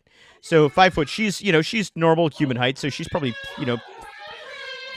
normal elven woman height, so she's probably 5'6", we'll say. And she reaches her hand out to you, and she says, "That was quite a show you put on out there." This is all a day's work, man. Well, How do I sound like this? And I know I'm not wearing much, but I promise I'm just here to help. I assure you, you have the thanks of the people here. The town of Style Mesa will not forget you. What do you call yourself? I am Roberto. Roberto. I like that. And that's my unicorn Fred. Pay no attention to his missing horn. Right, and Fred has kind of come up. He's come up to you, and he's kind of nuzzling into you. Is Fred like a normal size unicorn, or is he? Am I picturing like a miniature horse? He's like full size. Oh, shoot. I'm like a small frog on a giant horse. I was really excited for a second because I was getting the picture of like a miniature horse in my head. Have you seen these? Right, but just with that's a great unicorn. idea, horn? though. Like a small pony. Yeah. You know what? You can do that. If you want to do that, I'm okay with that. We're gonna I do. think that's a good one. I mean, we could do a Make full him size, a miniature unicorn. a miniature unicorn. Who's broken horn. And I was very picturing beautiful. it just chewing on like a rock or something. Yeah. Yeah, he's not very bright. No. Yeah. No, he's completely. He's been chewing on a rock.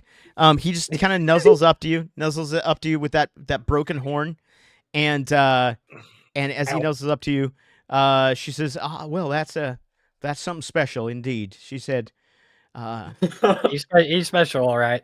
"It was." And she looks over at Silas and she says, "Certainly was lucky that y'all happened to be here at the right time in the right place." Well, we just Luck had kind of. nothing to do with it, ma'am. Hey, she's talking to me. I believe the Lord Shifu brought us here for a reason, Pay no and attention to him. we were happy to help out. He doesn't know what he's talking about. So you're. He talks about weird piety stuff. Pardon my that I don't faithless frog understand. boyfriend over here. She says, Boyfriend. Boyfriend. The frog boy friend. It's not. Oh, I see. It's not. That's the sort of. Listen, what you do in the privacy of your own tent is not any of my business. But she says you're a follower of the old ways, then, and her attention is all on Silas at this point. Yes, I am. I am a follower of the forgotten gods. Indeed, Particularly, I'm a knight of the Order of Shifu Zhang. that's interesting. There's some around these parts that might not take to that. You might want to keep that to yourself, especially around the Padre. He's a follower of the new god, see, and he might take you for a heretic. Now, I of course am not saying that I would do such a thing. I'm not from these parts originally, so my horizons are, how might you say, a bit broader than some that you might find around here. But I would, in fact, perhaps just keep the theological debates to yourself when it comes to the Padre. You understand? Thank you kindly, ma'am. I appreciate the warning, and I'll keep that in mind. Hey, question: where's Padre so I can tell him that this man is an old god heathen? And she just looks at you, and she kind of has a little bit of a smile on her face, and she says, "Oh, I'm sure you'll meet the Padre soon enough. You're headed into town, I would assume." That's right. All right. Well, Does the service elevator go all the way up, or is there just no way up now? it does go all the way up. Currently, the only way up is to climb the ladder. That you all climbed. However, you do notice that there is a small team of, or not a small, but there's a substantial team of technicians that are kind of around the mechanism that's down at the bottom, and they're sort of salvaging their way through the equipment, looking to see what can kind of be fixed up. The one that fell down that was empty, the first one that fell down that was empty, not completely destroyed. The one that fell down with the wasp in it, that thing's dust. Like, it's never going anywhere again. Yeah. The one that fell down, though, that was empty, seems to be in better shape. And as you see, they seem to have maybe like gotten it kind of almost sort of pieced back together already. So you're thinking it probably will not be long before that's back up and on its feet. So yeah. So this elvish lady says, and Billy, what are you doing while all of this is going on? I think I'm just slowly strolling up to the crowd that I imagine is forming at the bottom of the ladder. Yeah. Oh, There's well, a just- huge crowd. Bringing my horse over, checking on him. Maybe I'll ask if there's a vet in town. Yeah. So as you're asking this a vet, and they're assuring you that there is in fact a vet, that there's a very skilled horse doctor up in town. How's the horse going to get up the ladder? How's Can my the horse horse- climb ladders? Well, the horse is definitely not going to get up the ladder. That's something that we'll have to deal with in a separate fashion. As you're doing this, though, as you are talking to this crowd, you notice the bowler hat guy off to one side, Mhm. and he is holding up in the air by kind of the scruff of his neck a small simia. So the simia are monkey people. They're like Oh yeah. anthropomorphic monkeys in Daggerheart. And this particular one is maybe 4 feet max. Looks kind of scrawny. It's maybe like not a powerful monkey, not like like a chimp or an orangutan or anything like that. We're talking like a lemur, right? Like one of these like smaller monkeys, and with the big eyes, right? These things. It's got the big eyes. I actually Yeah. really hate monkeys. They freak me out. Oh well, this one will be horrifying to you then. Oh, great. Yeah. And it's got like a You're full walking around with a frog man. Yeah. It's got a Well, full that's a frog. 3-piece suit on, though, this monkey, with the whole like pocket watch chain and everything. It's got like the gosh. little round glasses, the pince-nez glasses that you have when you're in the Wild West. It's got those on, and it has what's that thing that bankers, like the Wild West bankers wear, that's got like that, it's like the visor kind of thing that they The have. visor. Yeah. The sun It's- visor, yeah. Till visor. Yeah, and the only thing that's weird is it's got this 3-piece suit on, but it's in shorts, right? It's like a shorts suit, and so it's like it's long hairy legs, and then of course it's got the tail that comes out behind, and this guy's shaking this thing by the scruff of the neck, and you hear him say the thing to the thing. The thing. You hear him I say, will very purposefully ignore anything happening over there. okay, so you're ignoring this altogether? I will not. I'm listening. Okay. Yeah. They're welcome to interfere. Yeah. You hear him say, "Listen, Flip. I told you that you had to give me the real thing. This is not the real thing. I know the real thing when I see it, and this is not it." He's like, this is the last time that I'm going to put up with this. That's a drug deal. That's a drug deal. I approached the monkey. Oh yeah. Oh, so you're leaving both the elven lady? Yeah, I'm gonna. Pardon me, ma'am. Yeah, of course. I understand you have things to get to. If I'm sure you're all very busy. In fact, if you do make your way into Style Mesa, I do have a humble abode just outside town. Be sure to look me up. I would be. May I ask your Yes. May I ask your name, good lady? Of course, of course. My name is well, around here they just call me Benny. So you just ask for Benny and you'll find me, I assure you. I'm sure we'll cross paths again. She says, now if you'll excuse me, I think I need to freshen up a bit. And she Yeah, go ahead. I start turning around to walk away, and I fumble, so I'm like, I'm not completely paying attention to her, and I'm just like, yeah, I'll be in your bed tonight. And I turn around, wait, that's not what I meant. And then I just run away. And And like I just shake my head. and as you said, and she walks away, you see a little bit of a sideways glance, and she smiles a bit and she nods her head. Oh no. And then she seems to realize that Silas is still there, and she says, pardon me, sir. It's been a pleasure making your acquaintance. And then she just turns on her heel and heads towards if you will recall, there's the riverboat, right, that's over on this side of the thing. She heads towards this riverboat that's got the big, neon sign, not neon, but, the big lit up sign that says the Golden Eddy on the top. And she walks over towards that. Okay, so Roberto, you are now walking towards this guy that's got this monkey by the back of the thing.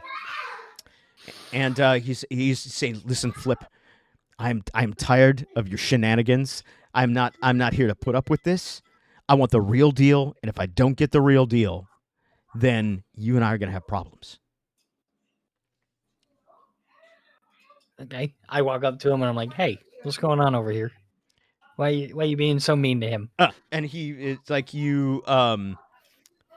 this obviously catches him off guard, and he like turns around, and surprisingly, he's a little skittish, right? Like he's acting tough with the monkey man.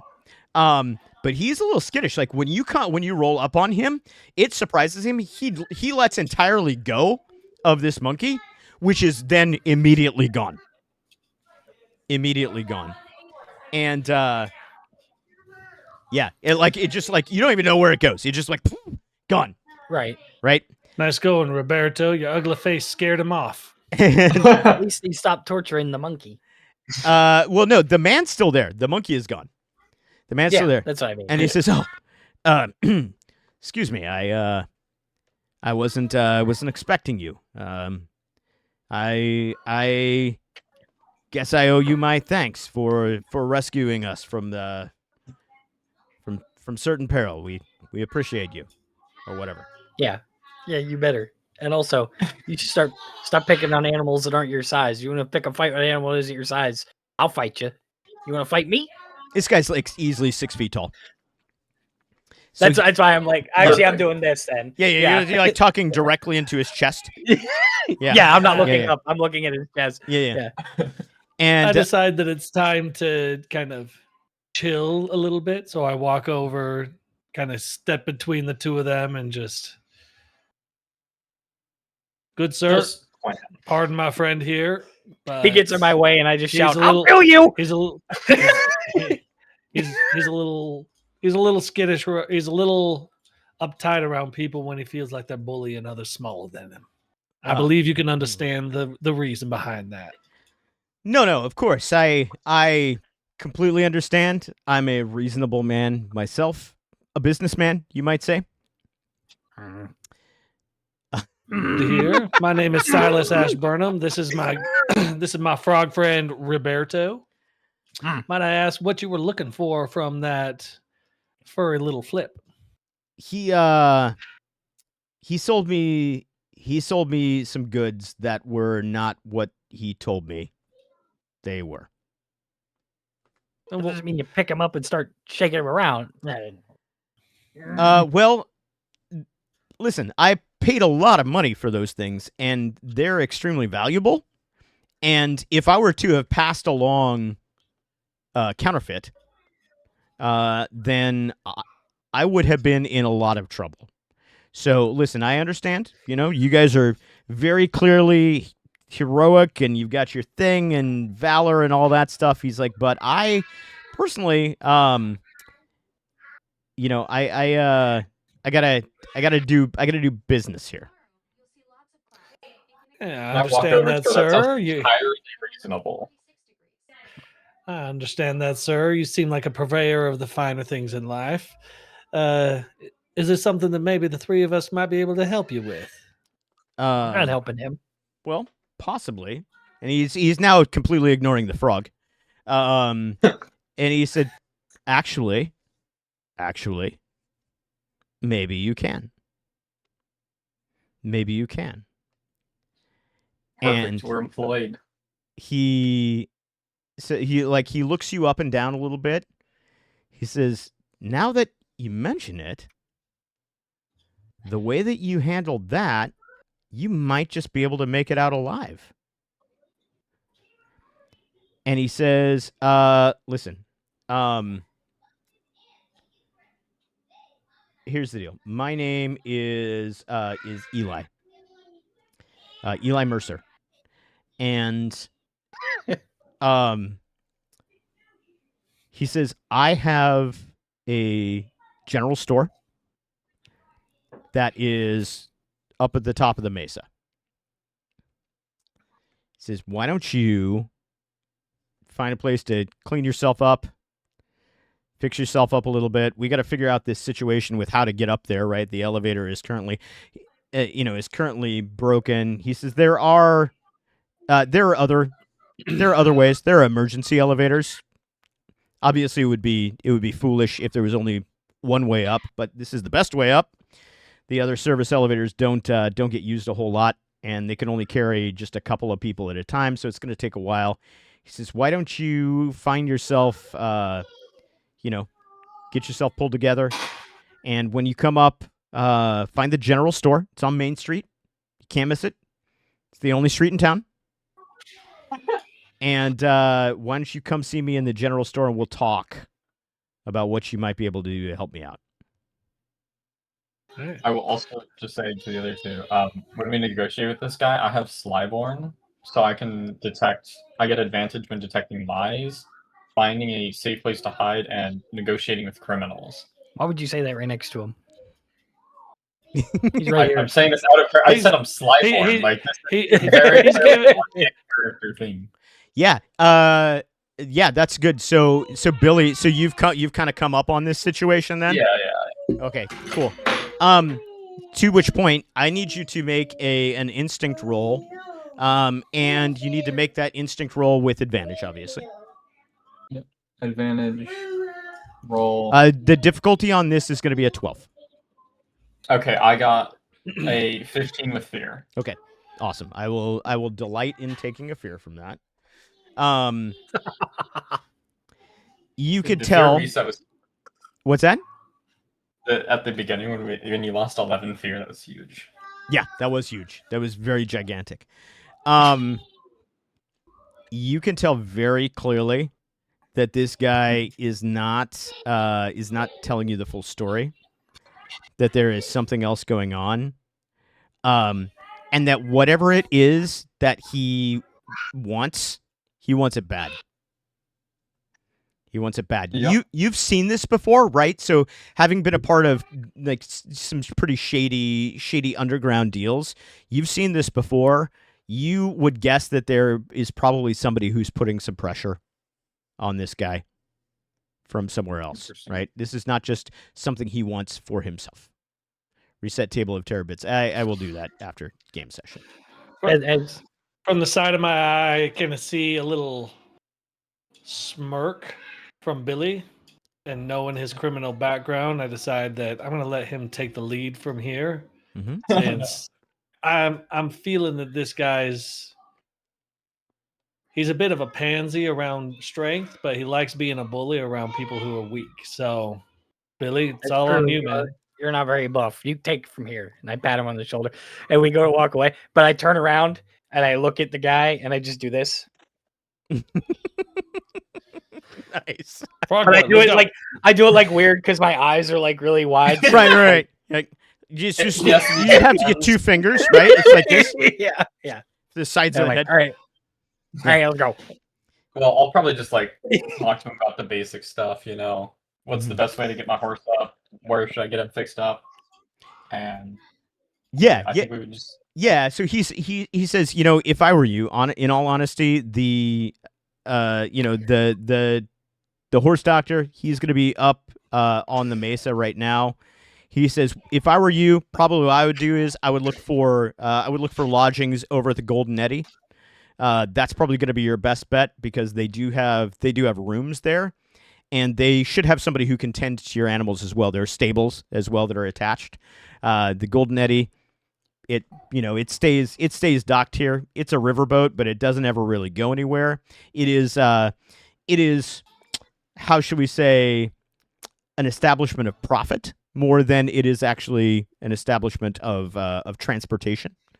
So that's probably the best place for you to stay. He says, in fact, it's likely that I will probably put myself up there for a little bit as we wait for these folks to get this elevator back up, or as we wait to get information on the service elevators as well. So. And then he wanted to talk about the job later, right? Yeah. He's not interested at this exact moment in talking about that. He kind of seems like he wants to get the immediate situation handled before. And he also, you would also know that he's not really eager to talk about specifics out in the open. That is totally fair. Mm-hmm. As long as the case. Mm-hmm. So.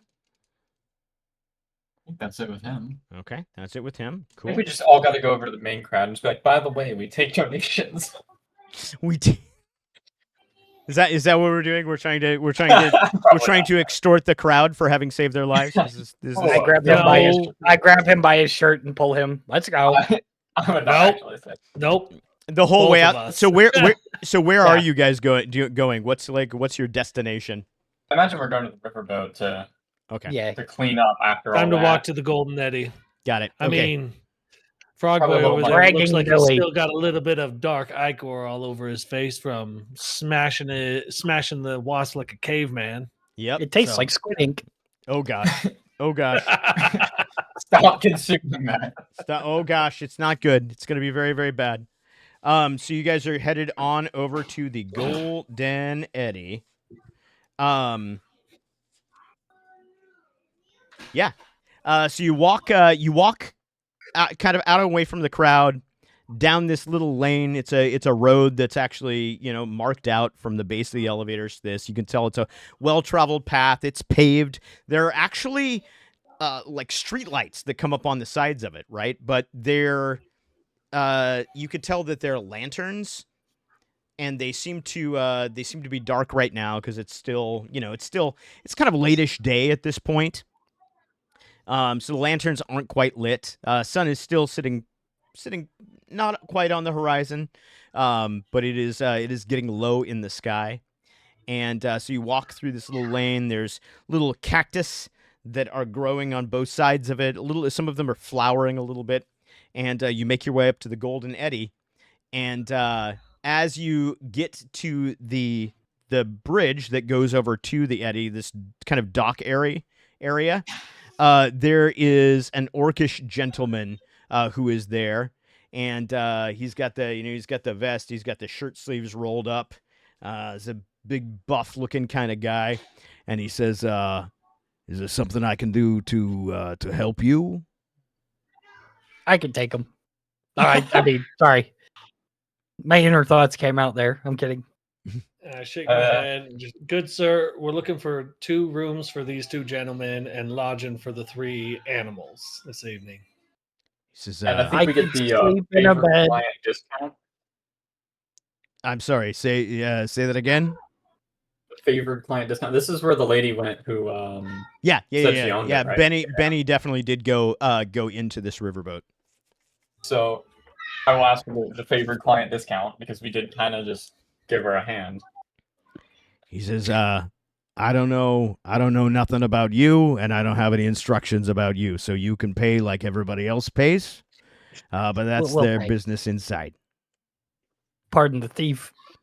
I'm not a thief. I'm a ranger. Thank you very much. We don't take kindly to thieves around here, as you can imagine. Well, I have no thieving skills. We won't let him take anything. Don't worry. We're a lot stronger. I was than he never is. going to take anything. Yeah. So he says, if you want to board the animals, you'll find the stables around the corner over there, and you can see that there is a building that's built on the side of the river there, and you can see that there are other animals in it, and so that's very clearly the stable area. He says that's it there, and then you can whatever you got going on, you can work it out with the cashier inside.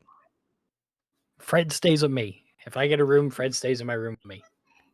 There are no animals on the Golden Eddy. This is not a thing that we do. Well, look at him. He's like chewing on the floorboards. Well, maybe don't look at him. Don't look too closely. And he says, listen, there is no way I'm letting whatever that thing is onto this boat. So either you put it in the stables, or I'm gonna put you somewhere else. Right? All right, listen here, buddy. And I look up at him and I went, "You're not gonna put him anywhere. I'll sleep outside with him." And then I just go outside. I'll be outside. As you're doing this, as you're having this conversation, a guy comes out from the boat. This guy's dressed very, very nicely. Looks super sharp. He's got that really thin mustache. And youngish guy, human guy, probably in his, I would say, probably his late 30s. And he comes out and he says, "All right, that's enough, Milo." He says, "Listen, we must not be so inhospitable to our guests. These gentlemen have done the town a great service, and we need to provide them with whatever they need." He comes up and he says, "Gentlemen, please forgive my friend Milo. He's very good at his job, but he's overzealous. My name is Silas Cole," and he holds out his hand to shake. Another one. I take his hand. Right, shakes hand. Nice to meet you. My Thank you. name is Silas Ashburn. Oh, These are my good friends Billy and Roberto. Hello. well, there we are. And this is Fred.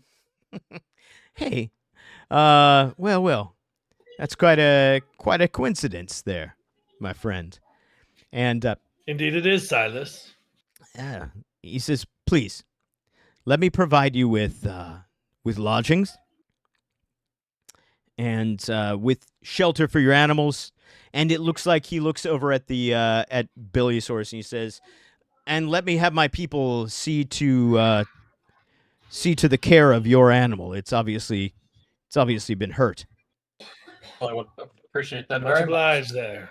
So he kind of snaps his finger in the air, and two other guys come. They're just humans. They come up and they come out and they take the reins of the horse and of the dire wolf, which is Silas's mount. Are you still adamant about bringing your service Fred stays with me. unicorn? Okay, perfect. And so they start to take the unicorn, and Silas just waves him off. And that's so funny. I made all of these names before I knew your character names, so I didn't realize we were doing Great. that. Thank you. That's so good. And so he waves them off, and they look at each other and kind of shrug, and then they go and they take the other animals over to the stables, and he leads you up and into the Wait. yeah. As we're walking away with him, I look over at his orc friend and I go to stick my tongue out at him just to be like a jerk. But when it does, it like gets really close to his face and I retract it and I look like, oops. Did you just Jar Jar Binks this guy? Is that what happened here? Is that, Pretty much, yeah. That's what I'm getting. Okay, good. I just wanted to make sure we're all on a level playing field. Fully understood. Misa going to the casino. Okay, no. And I'm that- carrying Fred on my shoulders at this point. Oh, you've got the unicorn strapped to your back. Yeah, I can carry him as well. He's You have not like that a heavy. baby Bjorn kind of situation. Yeah. Yeah, okay. I ride him and he rides me. It's fair. Listen, what you do in the privacy of your own tent is none of my business. See, the dog even liked that one. Check it out. Yeah, so he leads you up and over this kind of drawbridge thing and up and into the thing. You walk into the front of the boat and there's this counter that's got this, this old school cash register on it. There's a lady behind it who's dressed very nicely, very pretty, like very made up, very sort of thing. And he says, right this way, gentlemen. And he walks you through and then it just opens up. And it is just this giant casino floor. And you see card tables and there's the roulette thing, and there are different gambling things that you've never even seen. And he says, gentlemen, welcome to the Golden Eddy. We hope you enjoy your stay. And that... Does Silas object to gambling? I don't know. I'm not going to gamble because I don't have any money. We'll find out next time because that is our game for this week. Oh, cool. That is where we will end tonight. So good stuff. Good things. I think let's take another 2 minutes. Let's take 2 minutes, long enough for a brief commercial break, perhaps, and another quick trip to the room of bath, and then we will come back. We'll do a short table talk. We'll see if we had any questions. I did leave a thing open for Q&A.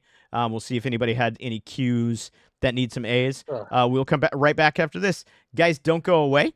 We're going to do a couple of minutes table talk, and then we will end this thing up. I'll be right back after these messages.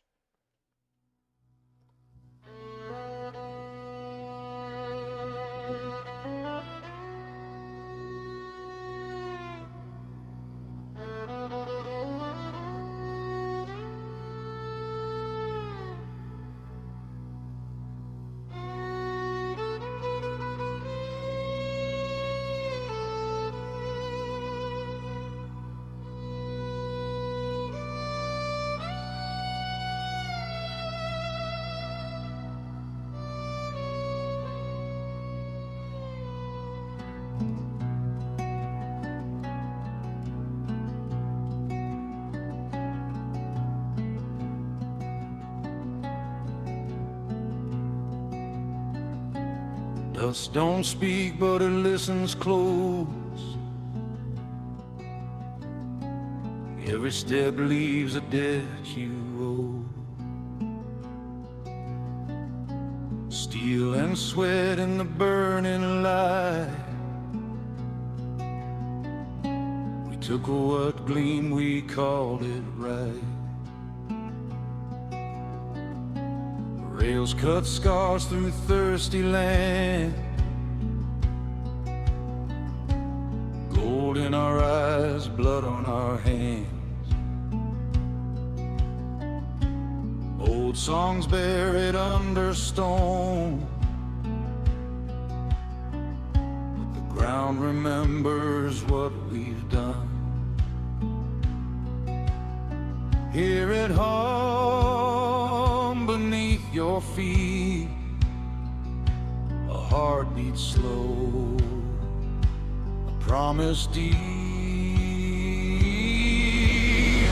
The ground remembers, the ground remembers every name carved into the sand. The ground remembers, the ground remembers what wakes when gods don't stay down.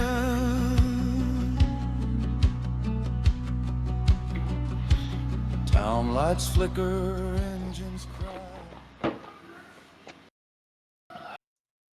All right. Sweet. Welcome back, everyone. Welcome back. Welcome to Table Talk. My name is Orpheus Quine. These are the guys.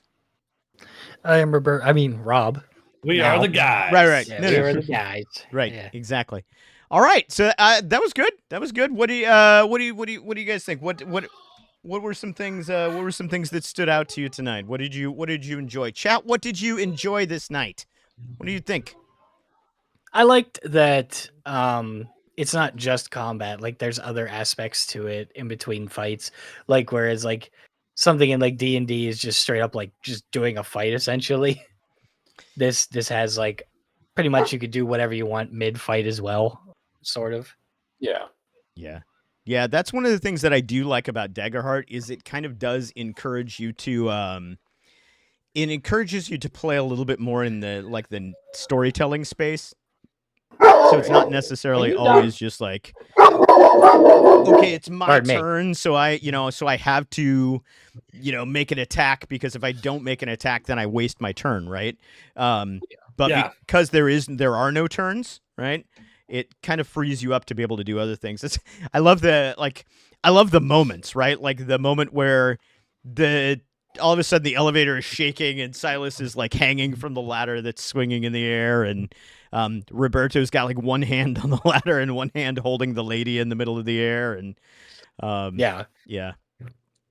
cool. And then you have like I liked those- it. It was fun. Yeah. It was nice trying to figure out how to do it all in a combat setting, though, because I did Yeah. there are not going to be think we were gonna moments make like talking with the elf there or with Eli or Silas that are just different. So we got to kind of figure out how best to deal with that, especially with all of the different roles that we're going to have to do to get Yes. information. Yeah.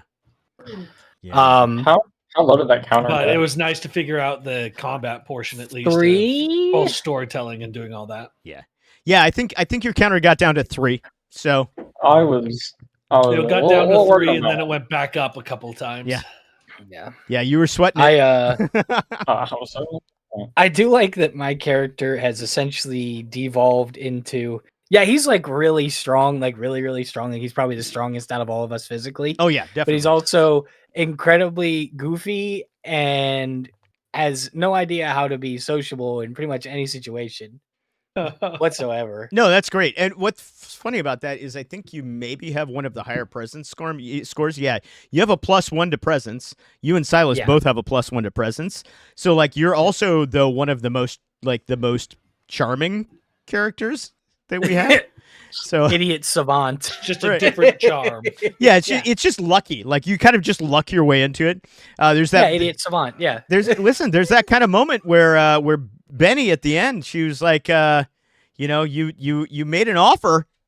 You made an offer. On purpose. It was an accidental offer. There was an offer. That's all I know. Is that an offer was made. So yeah. So that was quite the thing. Quite the thing. Oh, don't step on that. And I like that Billy's background got to come into it. That was pretty cool that we got the Slyborn. Like those are things that are cool that, again, like in kind of a more traditional D&D situation where you're kind of in a lot of combat and stuff like that, sometimes those things just play out as flavor. But in a really story-driven game like this, they're actually really important. They become important to the way that the game plays itself out. So I thought it was cool to see that so early on too. So cool. That was great. Yeah, good. No, good times. It gives us a good strategy also moving forward about like who's going to talk to whom and take the lead in certain conversations. Right. Yeah, Right. like I think I have the lowest presence, but I do have the advantage for the ne'er-do-wells. Yeah, talking to the underbelly. That's pretty And cool. if you're Interesting dumb figuring luck out about the situation. Padre too. So we're Yeah. dealing with Yeah. some sort of theological situation I up am- there, and we're going to figure I'm out what kind of type wondering of if presence Silas- that they actually have up there. Is there going to be some type of control that they actually have over the governance of the Mesa, or Could be. is it more kind of is it up front like they're really running things, or is it underhanded like the Cardinal and Three Musketeers type thing? Like Yeah. what is it? That's a good question. Well, I guess we'll And have to why? find out. We will have to find that We'll have out, to yeah. find out. I We're am curious. kind There's of obviously expecting- going to be some outlaw presence at some point. I mean, it wouldn't So, be the We Wild are West, the outlaws. Nice to have Billy there. right? Yeah, Absolutely. I am kind of expecting Silas to walk into town and start trying to convert everyone. Meanwhile, you're gonna walk into town. with a demon who is incredibly religious and is like, yeah, trying to convert everybody. A frog who has absolutely no sense whatsoever, but can literally punch a hole through pretty much anything. Right. And a scoundrel with a gun. Hey, You listen. make me sound like I'm awful. I I'm got just like a bad working feeling about man. this. What could possibly go wrong? Oh, and a Got frog bad with feeling about a this. miniature pony unicorn with no horn. I love this. I love it. It's no horn. It's really just a horse, right? We've all established that it's really just a horse. Well, but I it think it's thinks a it's a horse unicorn. with like a He horn kind has of like it. taped on. It's just like a nub. Like it's still there partially. It's just broken. That is so good. Yeah. So very good. I love this. And he's also like this It's tall. the He's like uninub. 4 feet. Yeah. Yeah. Oh, It almost looks so like good. the horn on my character model. Almost. He's got like a little tiny rib on his head. He's ribbed for. Never mind. You know what? Never No. There Never mind. His and her boy. pleasure. Yep. it Yep. goes. We'll leave that. We'll leave that one to your imagination, chat. We'll leave it to your imagination. Oh, let's see. Did chat have any questions? Let's see. No. Oh boy. Yes. No, there are no questions that were asked. I did see though. No questions, please. Right. Yes, exactly. Brishkar he was making suggestions along the way. I did see that one of his suggestions was that you rip the stinger off of the wasp and use it to stab attack. it. Yeah. I saw that. That was pretty I saw cool. grab We the salvaged- stinger with my frog tongue. I thought that was such a bad idea because I fail and I it just don't- stings me in the Right. tongue. Yeah, I don't see how it could possibly go wrong. What could possibly go wrong? What could possibly get go wrong? everything. Campaign. Numb tongue. And John says Silas is so hot. That's I mean- Silas looks like he's been left in the oven for way too long. yeah, well, he's fully baked. It's a whole baking thing. Overcooked turkey. Right. All right. Well, I think let's probably call it there, guys. Chat, thank you for hanging out with us tonight. I hope that you enjoyed this. I will post this to the YouTubes as soon as it compiles as well. I think that's fun stuff. We'll see if we can get some more fun clippage out of it. Thank you guys for contributing all the bits tonight to the crew. We seriously. used 2 out of 3. We did not get to experience Poundstown. So No, I No, wanna save Pound Town yet. I'm No saving Pound it. Town. I am saving it for a really good occasion. all right. Rainy day. Good stuff. A rainy day. Good stuff. I Take love Benny it. to Pound Town. Ah! Got him. All right. Well, guys, thank you for hanging out. I have enjoyed this. I hope to enjoy it again the next time. It's been a pleasure and a delight. It's been my pleasure. Chat, I appreciate you guys again hanging out with us. I hope you have a great night. I would raid somebody, but I checked and there's no one else in the category, so we're definitely not going to be doing that. Nice. So instead, we will bid you a fond farewell. We will see you next time. Good night, everybody. Good night. Good night to the cast, and we'll see you next time on Colossus of the Drylands. The ground remembers. Goodbye. Good night. Good night.